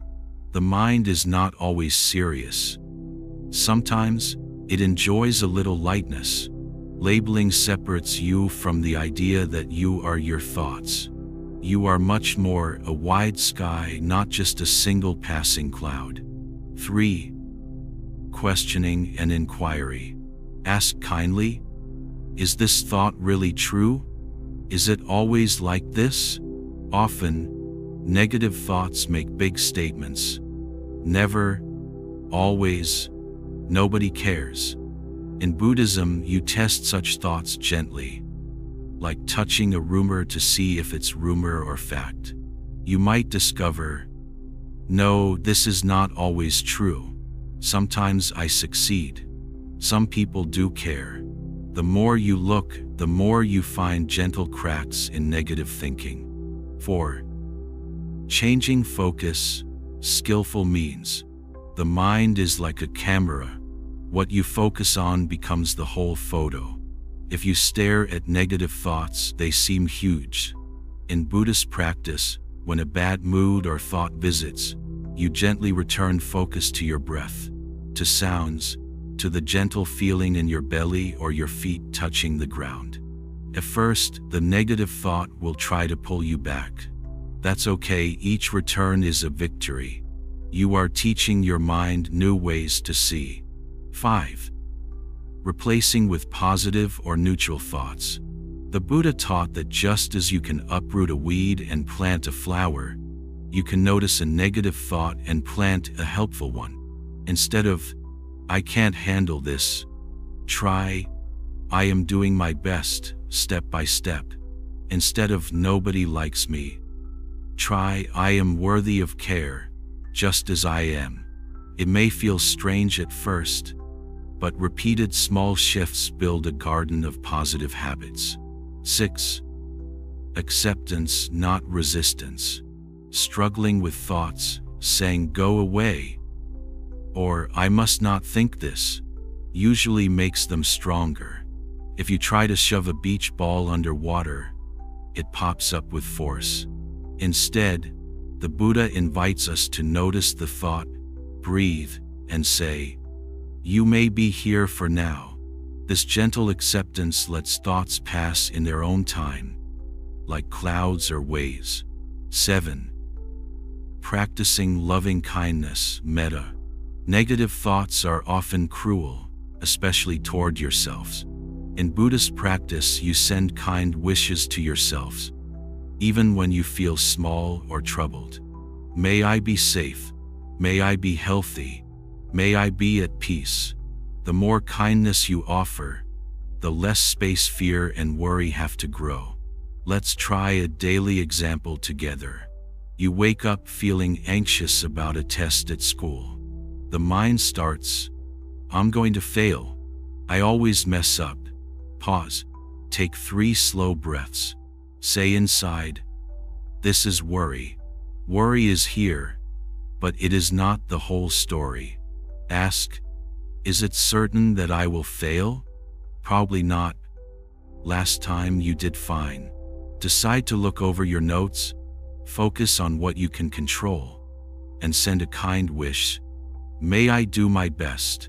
Even if the thoughts come back, each time you practice these steps, your inner world grows a little softer. In Buddhist teachings, there is the story of the 2 wolves.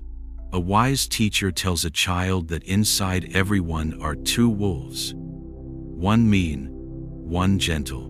Which one wins? The one you feed, says the teacher. Negative thinking grows when you repeat it, believe it, and feed it attention. Positive thinking grows when you practice noticing and choosing kindness, skill, and truth. Another technique is to deal with negative emotions in your body, not just your mind. When a bad thought brings tension to your shoulders or stomach, practice gentle breathing. Place a hand on your heart or belly and say, it's okay, I am here. Sometimes the body understands before the mind does. Buddhist psychology also shares the idea of impermanence. Remember, every thought, even a heavy one, is only here for a little while. No storm lasts forever. All clouds, even angry ones, drift away. When your mind is stormy, remind yourself, this will pass. I can wait and breathe. You can also practice generosity and compassion to lighten the load of negative thoughts. Helping someone, even in a small way, interrupts negative thought loops. Smile at a stranger. Hold open a door. Wish a friend well. Each act gives your mind evidence that life is not as dark as your worries may say. Sometimes the mind's negative patterns are very deep, from old hurts or big fears. Buddhist psychology says not to fix everything at once, but to take care one gentle step at a time, as you would tend a bruised plant. Give yourself time. Celebrate each tiny moment you notice and return to kindness. In the old stories, a student complained to a Zen master, my mind is full of negative thoughts. I am failing in my practice. The master poured tea into a full cup, and as it spilled over, the student cried out. The master smiled. When the mind is too full of itself, it cannot hold anything new. To taste peace, empty your cup each day. Let go, let flow, start fresh. Negative thoughts have less space when you let them come and go, making room for gentle awareness. Overcoming negative thoughts does not mean you never worry or feel sad again. It means learning to see thoughts for what they are. Passing clouds, old habits, part of being human. With Buddhist wisdom, you build a new way to meet them. Looking, naming, questioning, accepting, and gently turning your mind toward brighter, kinder directions. Bit by bit, your mind shifts.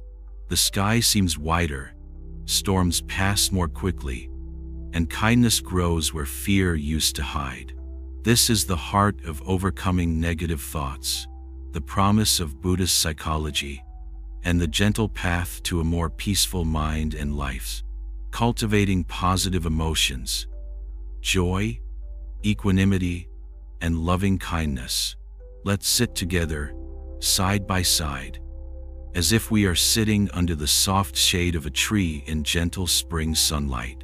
Imagine the air smells fresh, and there's a sense of quiet joy in simply sharing this moment. Today, let's think for a moment. When good things happen to a friend, a new job, a happy event, a burst of laughter, do you feel happy for them? Or do you feel jealousy or self-pity, asking, why not me? Joy grows when you celebrate others' happiness as if it is your own. When you see a flower bloom in your neighbor's yard, let your heart smile. That is mudita, shared, open happiness. Joy can also be found in small things. Hearing music, tasting your favorite fruit, feeling the rain. The more you notice these simple pleasures, the more your heart fills with light. Practicing gratitude is one way to let joy grow. Each day, quietly remember something good. A warm cup of tea, a kind glance, or simply being alive. Wherever joy is found, let it bloom without holding or clinging. The strength of equanimity, upekkha. Now, let's talk about equanimity or upekkha. A calm, steady heart in the middle of life's ups and downs. Imagine a mountain. Storms batter it, snow covers it, the sun beats down, but it stands steady, unchanged. Equanimity is this quality. A quiet, even-minded calm whether things go your way or not. You might think, isn't it good to be excited by good news or upset by bad news? Of course, feelings happen. Equanimity isn't about being like a stone with no feelings at all. Instead, it means not being pushed and pulled by every high and low. When something good happens, enjoy it but do not grab tightly. When something hard happens, feel it but do not let it shake your center. Many people try to fix the world before they feel peace. They want everyone to treat them kindly, every day to be smooth, all plans to work perfectly. But life is never only good or only hard. Things come and go, smiles and tears, gain and loss. Equanimity is learning to rest in the middle, steady as a deep-rooted tree even when the wind blows. This makes life lighter. You do your best, but trust that not everything is in your hands. How do you grow equanimity? Practice phrases like things will change, I can meet whatever comes, or I care deeply, but I cannot control everything. See everyone as equal, a friend, a stranger, yourselves. No one is above or below in true worth. With practice, your heart grows wide and calm like the sky. The power of loving kindness, metta. Now let us turn to loving kindness, metta. A warm, gentle wish for yourself and all beings to be happy and safe. Imagine the sun, spreading light and warmth to all, without picking and choosing. Metta is just like that, a boundless kindness without limits. Start with yourselves. Place your hand on your heart and quietly wish, may I be happy, may I be safe, may I be healthy, may I live with ease. Do not worry if your mind says, I don't deserve it. Smile gently and wish it anyway. Like watering a seed, it will grow in its own time. When you are comfortable, extend this wish to a friend. Behind every person's eyes is a life, a beating heart just like yours. Wish for their happiness, too. May you be happy, may you be safe. With practice, spread your good wishes wider, to strangers, to people you see but do not know, to someone you find difficult. May you be happy, may you be free from pain. Even if your heart feels small at first, keep practicing. Each kindness is like lighting a candle. Soon the whole room is filled with gentle light. Metta meditation is a cornerstone of Buddhist practice. Here is a simple way. 1. Sit quietly and breathe. 2. Begin with yourselves. May I be happy. May I be peaceful. 3. Think of a good friend. May you be happy. May you be peaceful. 4. Think of a neutral person. May you be happy. May you be peaceful. 5. Think of someone you find hard to like. May you be happy. May you be peaceful. 6. Think of all beings everywhere. May all be happy. May all be peaceful. This simple meditation, done for a few minutes each day, slowly softens the heart. You begin to notice less anger, less hurt, and more patience, even with people you once found difficult. Nourishing positivity in everyday life. How do these positive emotions change daily lives? Imagine a day when you wake up tired and grumpy. If you remember to smile at a bird, thank yourself for getting up, or gently call yourself friend, your mood softens. If you see a coworker succeed and let yourself feel glad for them, jealous thoughts have less space to grow. When your plans change, equanimity reminds you, this, too, is okay. Each practice, small as it seems, shapes your mind over time. Positive emotions do not mean you never feel sad or angry. They are not masks to cover up real pain. Instead, they widen your world, like opening windows in a stuffy room. You accept sadness, knowing it will pass. You feel anger, and, just as truly, you welcome small joys, gentle love, and calm steadiness. Sometimes, people ask, am I just pretending to be positive? The answer is no. If you plant a seed and water it, you are not pretending it will grow, you are helping it grow. The more you practice kindness, joy, and calm, the more natural they become, like second nature. Here are gentle steps to nourish positive emotions each day. A gratitude practice. Each morning or evening, remember 3 things you are grateful for. It could be as simple as the ability to breathe, a cool glass of water, or a kind word from someone. A metta meditation. Begin or end the day with kind wishes for yourself and others. A joy in small things. Spend a moment enjoying something ordinary. A warm drink, sunlight on the wall, the sound of laughter. Notice it fully. Let your heart smile. A smile practice. When you feel tense, let a small smile touch your lips. This simple act relaxes your body and mind. An equanimity reminder. When faced with a challenge, pause and say to yourself, let me meet this with calm and an open heart. Sometimes, helping others can also light up positive emotions in you. Acts of generosity, like sharing food or listening patiently to a friend, spark joy and kindness inside you and can ripple outward to more people than you know. Just as storms eventually break and sunlight returns, positive emotions slowly become easier and more frequent the more you practice. Old habits of worry and anger get softer. Your inner world feels more spacious, like a bright garden after the rain. Stories from the Buddha's lives. Even the Buddha himself practiced these positive emotions each day. There are many stories about him meeting people who were angry, sad, or afraid. Sometimes people came to argue or criticize, but the Buddha answered with kindness and calm. He was not a superhuman. He practiced, just as you can, turning his heart back again and again to joy, equanimity, and loving kindness. Once, a man came to insult the Buddha using harsh words. The Buddha listened quietly, then asked, if someone offers you a gift and you do not take it, to whom does the gift belong? The man replied, To the giver, the Buddha smiled.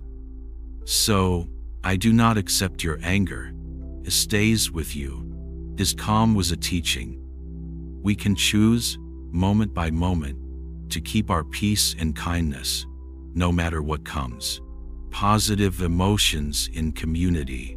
When you practice breaking the cycle, understanding karma and mental habits, let us sit side by side, as if on a soft patch of grass while a gentle breeze moves the leaves. Today we explore a topic close to every life: karma and the habits of the mind.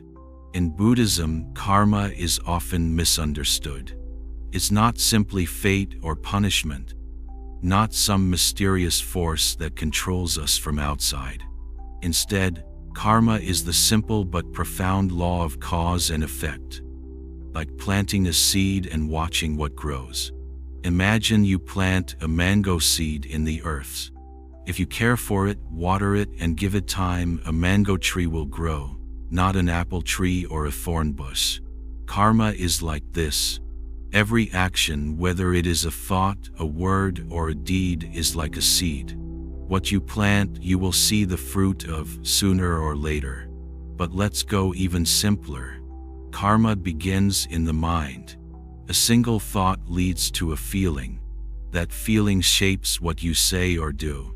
And what you do, again and again, becomes a habit, a well-worn path through the grass that you start to follow without even thinking. The Buddha called these mental formations, or habit energies. They are like invisible strings gently pulling you toward certain actions or reactions. Let's see how this works. Imagine you wake up and worry. Today will be a disaster. That worry shapes how you notice things. Maybe you see only problems, not small acts of kindness. Because you are tense, you speak more sharply to your family. They react, and soon everyone feels cloudy. All from that first small thought seed. But what if, instead, you started your day with "Today is a new chance"? You might smile, forgive a mistake more quickly, and notice a funny moment. The chain is different, all because the seed was different. This is how karma is not about reward or punishment from outside, but the natural unfolding of cause and effect inside ourselves. Buddhism teaches that every small act counts. Gentle, helpful actions bring peace. Harsh, careless actions create unrest. Even thoughts, repeated many times, shape your world for better or worse. But here's the gentle news. Habits, which seem so strong, can be changed. The cycles of mind and action are not iron chains but grass ropes. With practice, they can be untied and replaced. Let's talk about the three main kinds of karma. 1. Karma of body actions. 2. Karma of speech words. 3. Karma of mind thoughts. Each one matters. Smiling softly at someone is karma of the body. Speaking gently or truthfully is karma of speech. Choosing to let go of anger or to wish someone well, even silently, is karma of mind. All three begin with awareness, pausing long enough to notice which seed you are about to plant. Sometimes you may feel stuck, as if your habits are too strong to break. Maybe you've had years of worry or anger, but think of a river carving through rock. It is true the river makes a deep groove over time, but with new rain the water can find a new path. Even the deepest habits change, one small shift at a time. Try this experiment. For one day, notice one recurring habit, perhaps impatience, self-doubt, or complaining. Each time you notice it, pause and take a slow breath. Say to yourself, "Here is that habit again. Can I choose a softer path?" Maybe just once you try kindness or patience instead. The more often you do this, the more your mind changes direction, like turning a boat on a gentle river. The Buddha gave the example of the ox cart. If two deep ruts are in the ground, each time the cart passes, it follows the same track, making the ruts deeper. But if you gently guide the cart onto fresh ground, after a while, the new path is made, and the old ruts fill in. Your mind works the same way. Let's look at some of the habit seeds most people plant without even noticing. A worrying over things that have not happened. Remembering and repeating old hurts. A judging yourself or others quickly. Speaking before thinking. Always wishing things were different.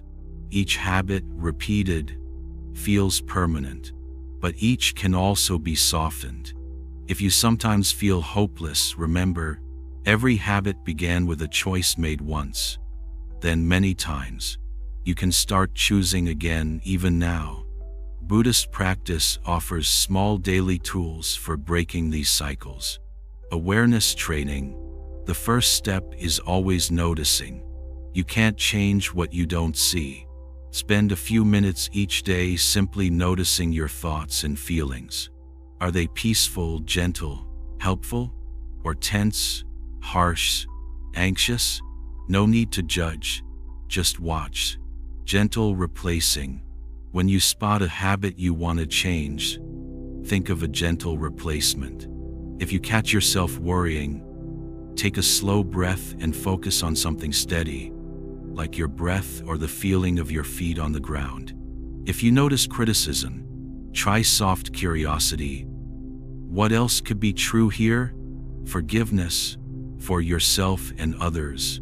The Buddha taught that holding on to anger or guilt is like carrying a burning coal. It hurts you most. When an old pattern appears, forgive yourselves. Say softly, I am learning. This habit does not define me.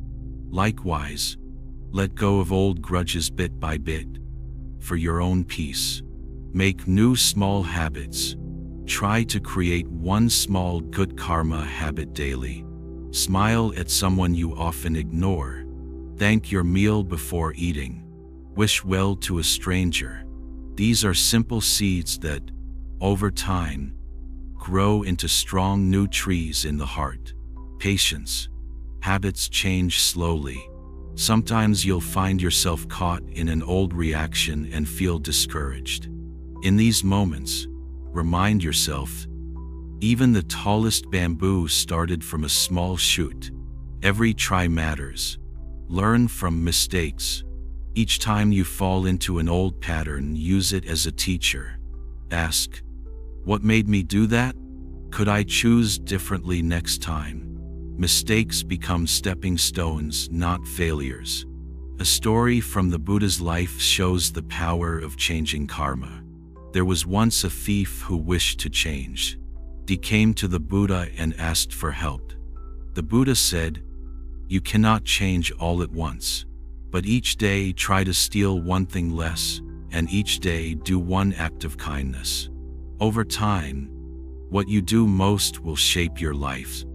Step by step, the thief changed, and his life filled with new, better fruit. Karma is also about the small threads between people. If you are kind, others feel safe and may be kind in return. If you are angry, others feel tense and may pull away.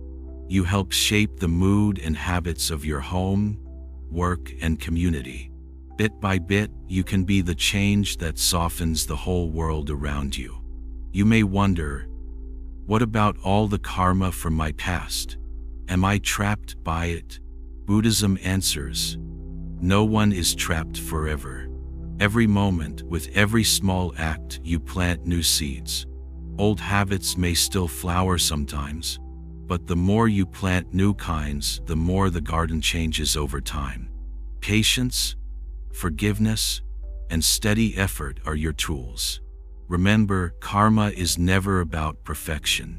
There is no score to keep, no one judging. The only direction is forward. Even the wisest person once had unskillful habits. What makes the difference is the willingness to notice, to care, and to try again. When you feel stuck, remember the river, the bamboo, the ox cart. Change is always possible every day with every choice. Kindness, patience, gentle awareness. These are the new seeds you can plant, and with care, your whole heart will blossom into gentleness and peace. Buddhism tells us, at first, know this: fear itself is not wrong or bad. It is simply a signal from the mind, like a bell that rings to say, pay attention. Sometimes, fear protects us, keeps us from touching hot things, helps us cross the road safely, or makes us prepare for important events. But too often, fear grows too big, warning us even when there's no need. Anxiety is like a little bird in the mind, always flapping its wings, whispering, what if? What if I fail? What if bad things happen? What if I can't handle it? Let's understand how fear starts. Imagine a dark, silent room. Suddenly, you hear a strange sound. Your body tenses, your breath gets quick. But then you turn on the light and see it is only a branch tapping the window. Instantly, the fear melts away. This is the key. Very often, fear is strongest in the dark, when we do not really see or know what is happening. The work is to bring gentle awareness, turn on the light in our minds, and look clearly. Buddhism teaches that all feelings, even fear, are just like weather. Thoughts come and go. Worries rise, stay, and fall away. What makes fear grow is fighting it, running, or pretending it is not there. The Buddha said, no mud, no lotus. Without facing the mud of our fears, we cannot grow the beautiful lotus of wisdom. Let's try a simple Buddha-inspired practice together. 1. When fear or anxiety appears, pause. Instead of running or pushing it down, quietly say to yourself, fear is here. 2. Notice where you feel it. Is it a knot in your stomach? A tightness in your chest? Sweaty palms? Rapid breath? Name it kindly. Tightness, fluttering, heaviness. Naming feelings makes them smaller and easier to hold. 3. Breathe slowly. Inhale, count to 3. Exhale, count to 4. With each breath, imagine sending calm and care into the spot where you feel the fear. 4. Remind yourself, this is a passing feeling. It is not me. I can watch it come and go. Many people feel anxious about the future or troubled by memories from the past. The Buddha taught, the past is gone. The future is not yet here. All we have is this moment. When worries rush forward, gently bring your mind back to the present sight, sound, or touch. Notice the ground under your feet, the gentle movement of your breath, the color of the sky. The present moment is nearly always safe, even if the mind says otherwise. If anxious thoughts spin like a storm, try anchoring yourself with something steady. Touch a familiar object, a stone, a ring, a piece of cloth. Feel its texture. Let your mind rest even for one breath. This is a small, powerful way to bring yourself home. Sometimes, fear is about things that haven't happened. The mind plays movies of disaster, loss, or pain, making your heart beat faster. The Buddha calls this suffering the second arrow. The first arrow is what happens. The second is all the stories and extra worries we add. When you notice the story, what if I embarrass myself? What if I lose everything? Pause. Ask, has this happened now? Or is it just a thought? Most often, it is just a story. Say softly, not now. I am here. Everyone feels fear of failure, fear of what others think, fear of losing what they love. These are old, ordinary fears, not proof that something is wrong with you. In fact, when we notice fear and treat ourselves kindly, we grow braver, not weaker. Let's share some Buddhist practices for facing fear and anxiety. Mindful noticing. Several times a day, pause and ask, how is my body? What thoughts are here? Name anything you find without judgment. This lets the mind shine light into dark corners. Loving kindness for fear. Place your hand over your heart or belly and say, it's okay to feel this. May I be safe. May I be at peace. Imagine talking to your fear as you would to a small child. Soothing, gentle, patient. Grounding with the 5 senses. When overwhelmed by worry, list 5 things you see. 4 you hear, 3 you touch, 2 you smell, 1 you taste. This brings you out of anxious thoughts and firmly into the real world. Welcoming the visitor. When fear knocks, don't slam the door. In Buddhist stories, fear is described as a guest. You can say, hello, fear. I see you. Please sit. Let it be there. Notice its shape, its whispers. The more you welcome it, the less scary it becomes. Soon it will leave on its own. Practice with others. Sometimes, sharing fears with a trusted friend, teacher, or counselor brings comfort. The Buddha often taught in groups, reminding everyone that they were not alone in their struggles. Knowing others feel this too takes away shame and brings communities closer. Small acts of courage. Begin with gentle steps. If you fear public speaking, start by saying 1 word loudly at home. If you fear new places, go with a friend. Each tiny win builds a new habit. I can handle this. Fear is just a feeling, not a wall. Bit by bit, your world grows bigger. Compassion toward anxiety itself. Understand that anxiety is often trying to protect you, even if it sometimes overreacts.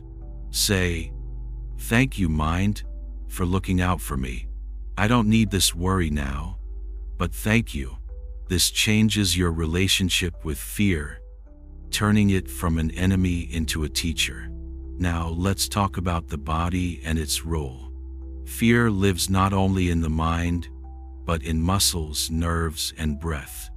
Buddhist walking meditation is a beautiful way to calm anxiety. Walk slowly, feeling each step. Count your breaths. Listen for birds, footsteps, voices. Let the motion comfort your body. Even 5 minutes can soothe a racing heart. Another method is chanting or repeating calming words. Buddhists sometimes chant Om Mani Padme Hum, or just peace, peace, peace. The vibration of your own voice can settle the mind and steady the breath. If you find yourself fused to a fear thought, believing it absolutely, use questioning. The Buddha often asked his students, is it certain? Most fears are not certain. Some never happen. Others turn out less frightening than we imagine. With practice, the mind learns to see through fear's exaggerations. Let's remember the story of the Buddha beneath the Bodhi tree. As he meditated, the demon Mara appeared, hurling fears and worries. The Buddha did not run or fight back. He simply said, I see you, Mara. With that clear recognition, the fears lost their power and faded away. In the same way, naming fear robs it of much of its strength. You might wonder, will I ever be free of fear? The goal is not to eliminate fear forever, but to change how you meet it. With mindful practice, each new fear shrinks faster, passes sooner, and hurts less. You become like a tree in the wind, flexible, steady, not broken by every gust. You don't have to be fearless. You learn to walk with fear as one of life's many companions. Sometimes, Fear feels so big that it clouds your whole mind. In those times, focus only on the very next breath, the very next step. If you cannot calm the whole storm, try to calm just one wave. Small acts, washing your face, drinking water, lighting a candle, can bring you back to center. And remember, let us sit together, side by side, feeling the warmth that comes when people gather with good hearts. Today, we speak about something very precious in Buddhism: community. In the old teachings, this is called Sangha. It means not just a group of monks and nuns, but any group of people who come together to support each other on the path of understanding and peace. Just as a tree cannot stand strong alone in a wild storm, so too do people need each other to grow, heal, and find true calm in their minds. Take a moment to remember the times when you faced something hard: a difficult day at school or work, an illness, a loss, or simply feeling alone inside. Maybe a kind word from a friend, a gentle smile from a loved one, or even the silent presence of someone sitting beside you made the heavy feeling a little lighter. Community is not magic, but it is a deeply natural medicine for the heart. Why is community so important in Buddhism? The Buddha himself said that good friends on the path are not just half the holy life, but the whole of it. Why? Because when you try to walk alone, it is easy to get lost in doubt, tiredness, or old habits. Others can help you see what you cannot see alone. They encourage you when you feel small, gently guide you back if you stray, and sometimes even walk beside you in silence when there are no words. Let's imagine a group of travelers in a forest. Alone, one may be frightened by strange sounds or lose the path at a fork in the road. But with companions, the journey is lighter, sometimes even joyful. One brings water, another knows how to find the stars, another has heard the stories of those who came before. Together, they protect and inspire each other, sharing burdens so no one falls behind. This is the gift of Sangha. In Buddhism, Sangha is one of the three jewels, the three refuges you can turn to when life is difficult. The Buddha, wise example; the Dharma, the teachings; and the Sangha, the community of fellow travelers. Even if you walk the path at your own pace, your steps echo with those of others who wish for peace, wisdom, and kindness, just like you. But community is more than just being around people. It is about sharing values, kindness, honesty, and encouragement. Sometimes communities are made of family, but often they are friends, neighbors, fellow students, or people you meet in a meditation group or class. Anyone who wishes well for you, listens without judging, supports your efforts, and celebrates your progress can be your Sangha. Let's talk about what Sangha can look like in daily lives. Sometimes it is a formal group, a meditation circle, a temple gathering, or an online sharing space. Other times, it is simply a friend who practices mindfulness with you, a child who reminds you to smile, or a pet who sits calmly by your side while you meditate. How does Sangha help with mind training? Here are a few gentle ways. 1. Encouragement. When you feel lazy, tired, or unsure, being with others who are practicing can inspire you to keep going. Their courage becomes yours. If you fall, they help you up without harshness. 2. Gentle correction. Sometimes you cannot see your own habits. A kind friend in Sangha can point them out, not to criticize but to help you grow. A wise word, a gentle reminder, or even quiet feedback can bring light to the parts of yourself you overlook.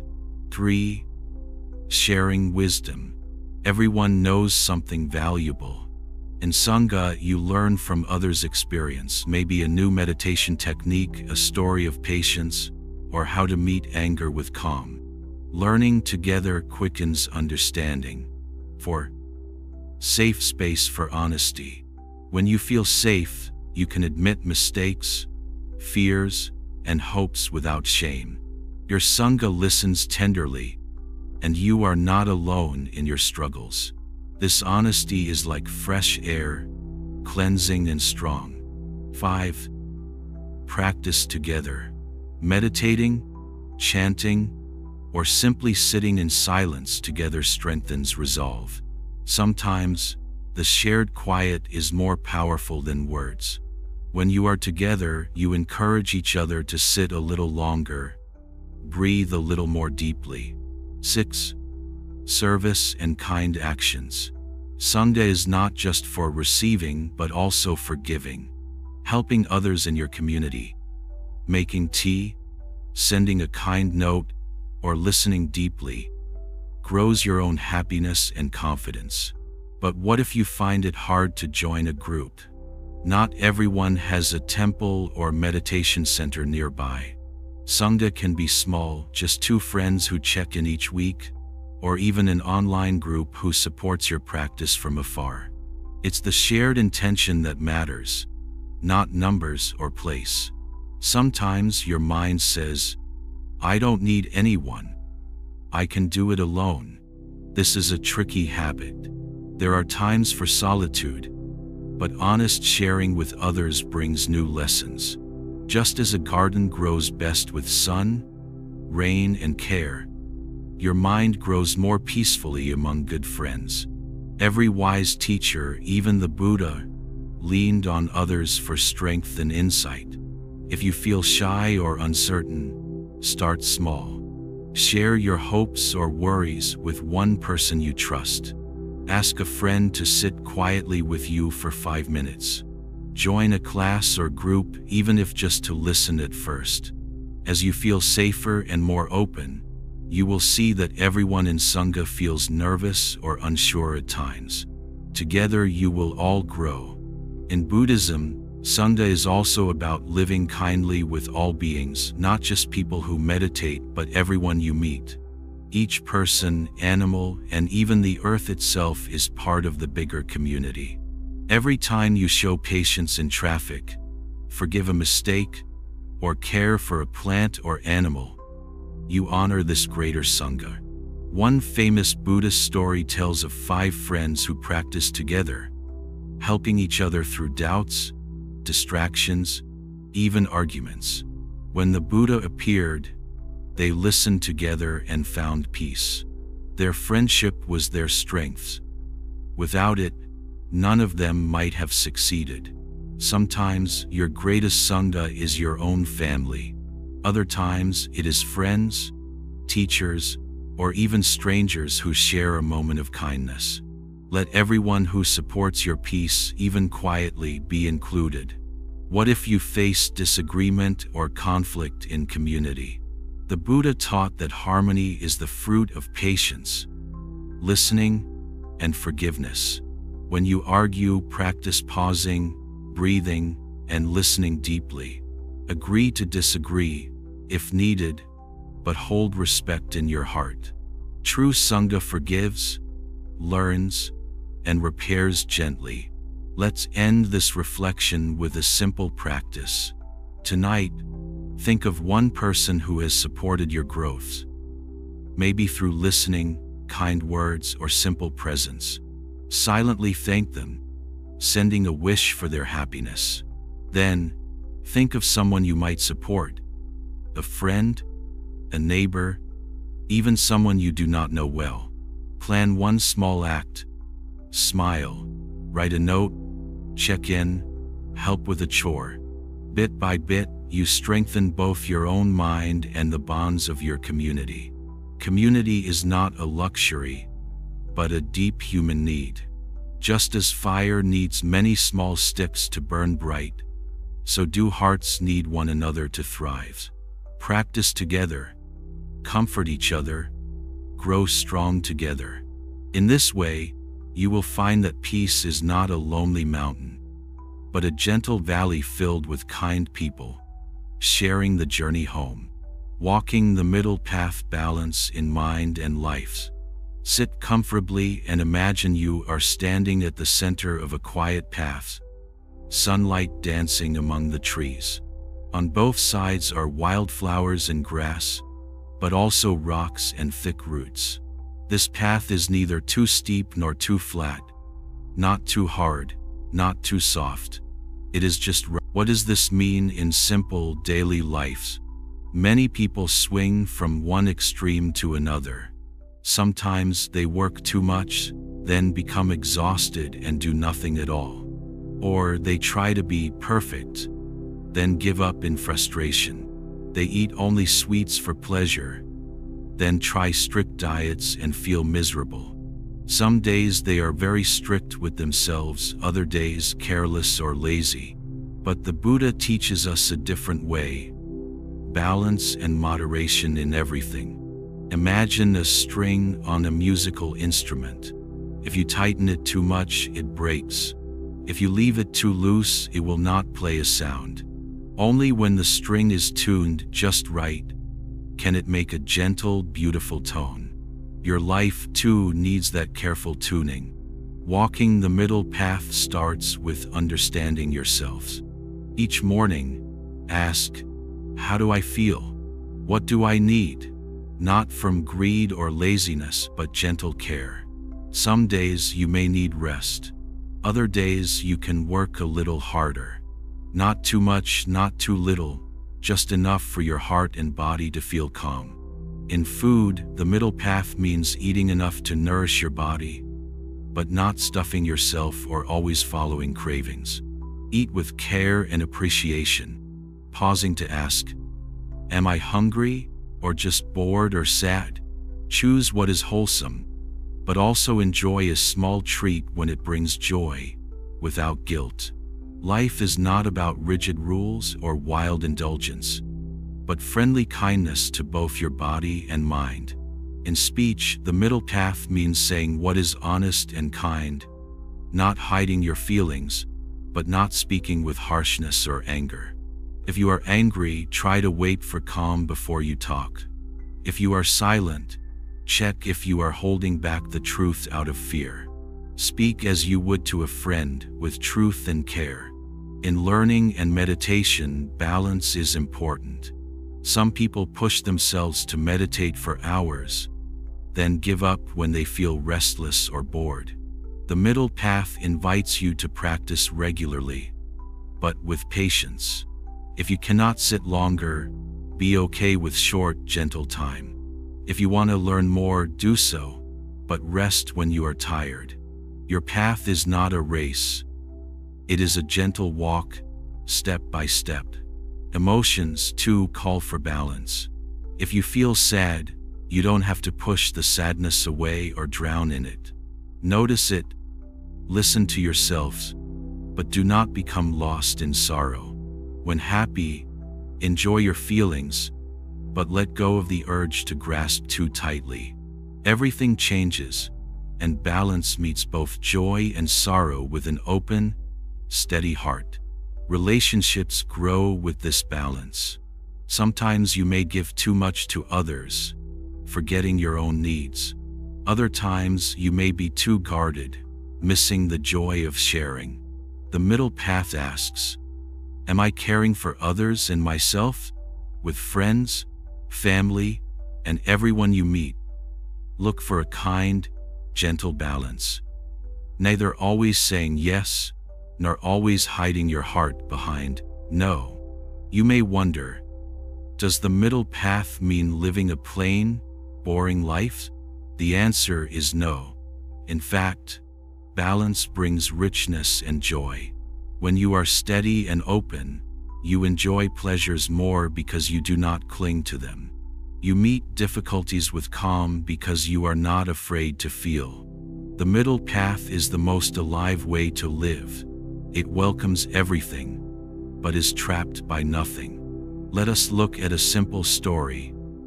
Two young monks wanted to cross a river. The first rushed in, splashing and struggling, but was swept off his feet by the current. The second tried to avoid the water completely, waiting so long on the bank he was left behind. The wise teacher guided them to find the place where the current was calm and the path was clear. Not too fast, not too fearful. Together, they crossed gently, step by step, supporting one another. This is the middle path in action. What about work and rest? Many people work so hard they become sick, their minds and bodies exhausted. Others rest too much, feeling bored and empty. The middle path suggests finding a rhythm. Give your best effort when you work, then truly rest when it's time to stop. If you practice in this way, your energy, focus, and happiness grow. In Buddhist practice, the middle path is woven into all teachings. When you meditate, do so with patience. If the mind wanders, guide it back kindly, not harshly. When you make a mistake, do not scold yourself cruelly, but also do not ignore your errors. Instead, learn gently and try again. Trust and doubt are also balanced on the middle path. It is wise to trust teachers and teachings that encourage goodness and peace. But it's also wise to ask questions and check from your own experience, not just accept blindly. The Buddha himself said, "Do not believe something simply because I say it. Test everything in the fires of your own lives. Balance open-hearted faith with wise, careful inquiry." You can practice middle path each day by checking in with yourselves. How am I feeling? Tense? Tired? Sad? Hungry? Restless? What do I need? A walk? Quiet? A kind word? A laugh? A good meal? Am I pushing too hard? Or giving up too soon? Can I be a little gentler? A little steadier? Sometimes you will lose balance. It is natural. You may stay up too late, get angry, work too hard, or eat too much sugar. When this happens, be kind to yourselves. Notice, learn, and gently come back to balance. Each return is a victory. Each step, no matter how small, brings you home. Children understand balance when they play. They run, tumble, shout, then sit quietly in the grass. Animals follow rhythms of diet, sleep, and play. The human mind, too, can return to its natural ease through the practice of balance. Even with spiritual practice, the middle path matters. Some chase after goals, perfect focus, long hours, special experiences. Others give up when effort feels hard. The Buddha teaches, walk patiently, with your mind and heart tuned just right. Wisdom and peace grow best in this gentle place between rigid striving and careless wandering. A final story from the Buddha's life tells of a musician and his student. The student asked how to meditate correctly. The Buddha replied, "How do you tune your instrument?" The student said, "If the strings are too tight, they snap. If too loose, no sound comes. Attune them just right." The Buddha smiled. Meditate like that. Your effort not too tight, not too loose. That is the middle path. Balance is not about never stumbling or always knowing the way. It is about caring for yourself, coming back again and again to center, being patient and wise with each new step. You do not have to be perfect. The middle path is walked with mistakes, learning, laughter, and gentle correction. So, as you move through your day, remember, balance is kindness to yourself. Notice when you lean too far one way and gently return. In this steady middle ground, your mind will grow strong and peaceful, able to welcome life's joys and sorrows with the calm heart of true wisdom. This is the middle path, the ancient yet ever-new way to walk through the world with ease and quiet happiness. Lifelong mastery, continuing the journey and sharing wisdom. Sit with me as if this were a gentle evening, the sun setting softly behind the hills, and a cool breeze brushing past. Today, we reach the last part of our journey together. A path we call Mastering the Mind, shaped by Buddhist wisdom, guided by lessons of compassion, mindfulness, balance, courage, and purpose. It has been like walking along a long, winding trail, pausing at clear lakes and quiet trees. Many imagine that a master is someone who never struggles, who is always wise, peaceful, and unshaken. But even the greatest teachers have moments of doubt and sadness. The real difference is this: they know how to come home to themselves. They notice when storms come and then gently begin again. Sitting, breathing, reflecting, returning to kindness, reviewing our steps. Let's remember the path we've walked together. We have explored the nature of the mind, how thoughts and feelings rise and fall, how awareness is the clear sky behind every cloud. We touched suffering and learned to understand its roots, craving, aversion, and ignorance, and met these with honesty. We practiced mindfulness in stillness and in every corner of daily life, eating, walking, working, listening, and even in hard times. We discovered how meditation builds inner calm and how compassion transforms both self and others. We found gentle power in accepting impermanence, letting go of what cannot be kept, and cherishing what is here without clutching. We grew in wisdom, learning to see clearly, speak kindly, and act with skillful means. We stepped onto the Eightfold Path, following right view, intention, speech, action, livelihood, effort, mindfulness, and concentration. A full map for living. We learned ways to overcome negative thoughts, nourish positive feelings, break old habits, and start fresh each day. We practiced courage in the face of fear, steadiness through the middle path, support through community, and gentle transformation through intention and purpose.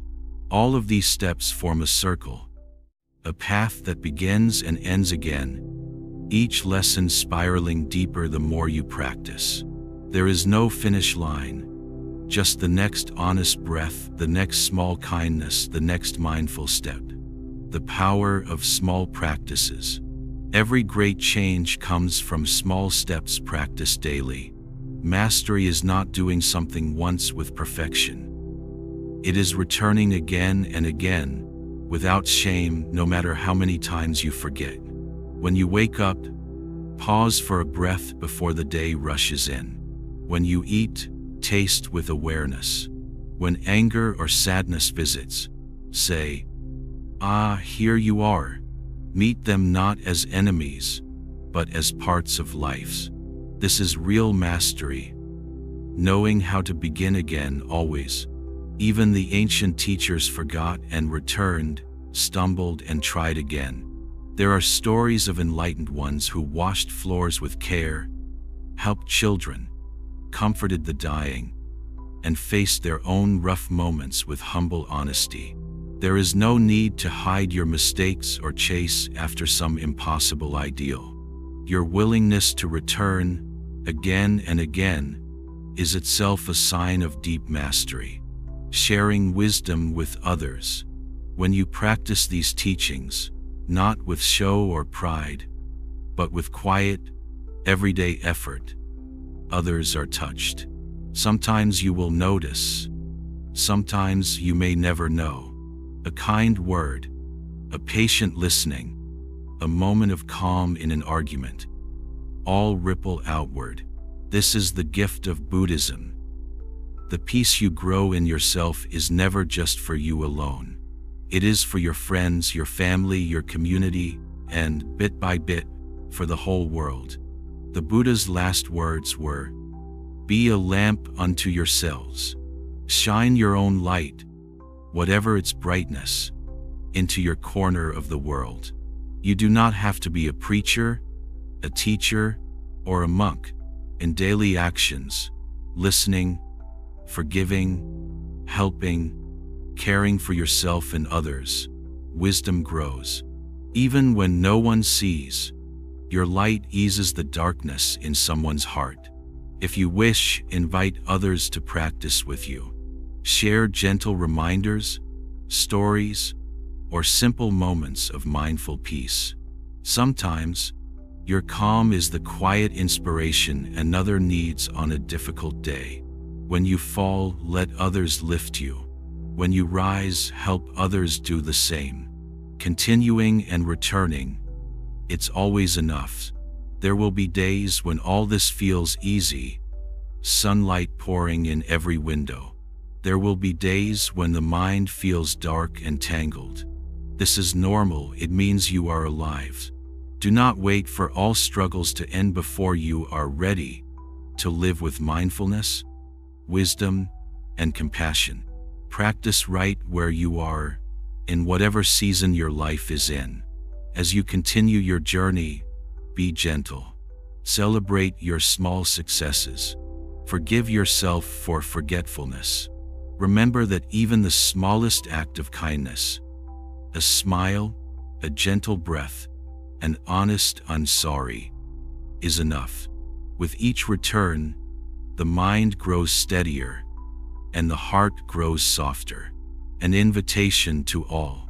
Before we finish this final part, let me warmly invite you right here to keep walking this path, however slowly, however often you stumble. To bring your learning into your own life, your meals, your work, your relationships. To share what helps you in small ways with those around you. To trust that every honest effort matters. There are so many views on this channel, but only 0.2% subscribed. So please, if you have found value here, like, comment, share, and subscribe to our channel, Wisdom Woven. Your support means more lessons can bloom, more hearts touched. If you wish for the journey to continue and to help this wisdom reach others, your small action right now is a lamp in the world. Let us end not with goodbye, but with a quiet blessing. May your mind be steady as a mountain. May your heart be gentle as spring rain. May you meet every breath, every joy, every sorrow, with kindness and wisdom. May your light gently guide yourself and others, wherever the road may go. Thank you for walking this journey with me, with yourself, and with all sentient beings. The path to mastering your mind is never ending, always beginning. Each step is enough. And so go forth, gently, bravely, with open eyes and an open heart. Your journey continues, and the world is gently changed by every mindful step.